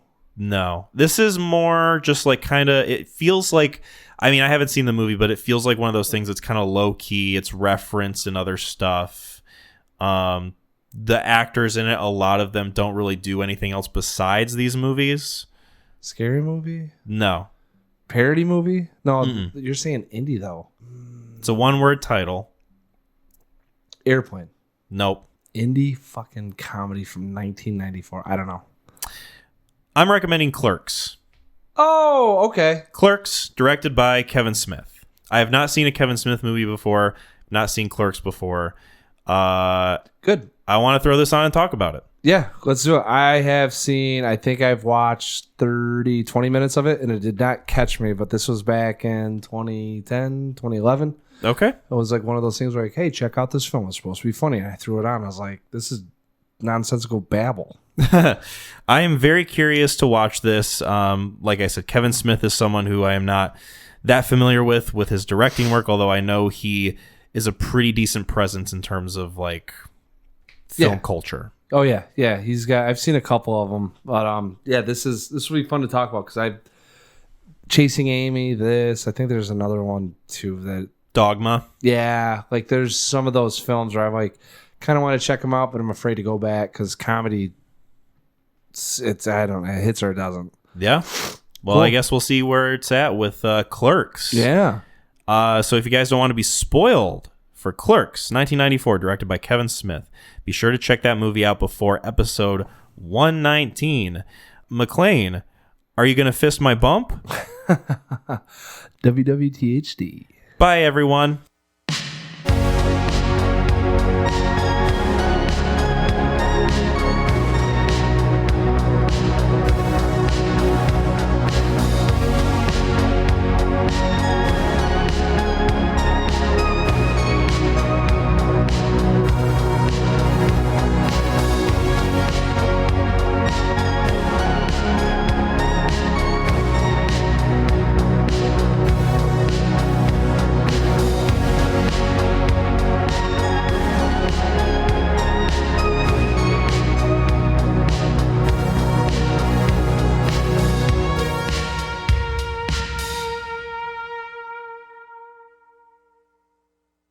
The Neon Crew podcast is hosted by Kyle Yates and McLean Parker. Kyle, who is myself, also helps to produce, edit, and upload every episode. Our music was composed by Gideon Hunter. Our artwork was created by Lauren Hunter. Thank you so much for listening to our show. Episodes get scheduled to release every 2 weeks. You can find us on YouTube, Spotify, and Apple Podcasts. Follow us on various social media platforms such as Facebook, Instagram, and our YouTube community page for updates and information on upcoming episodes. Want to join the Neon Mafia? Head over to our shop page at etsy.com/shop/the Neon Crew podcast for some quality, comfortable merch.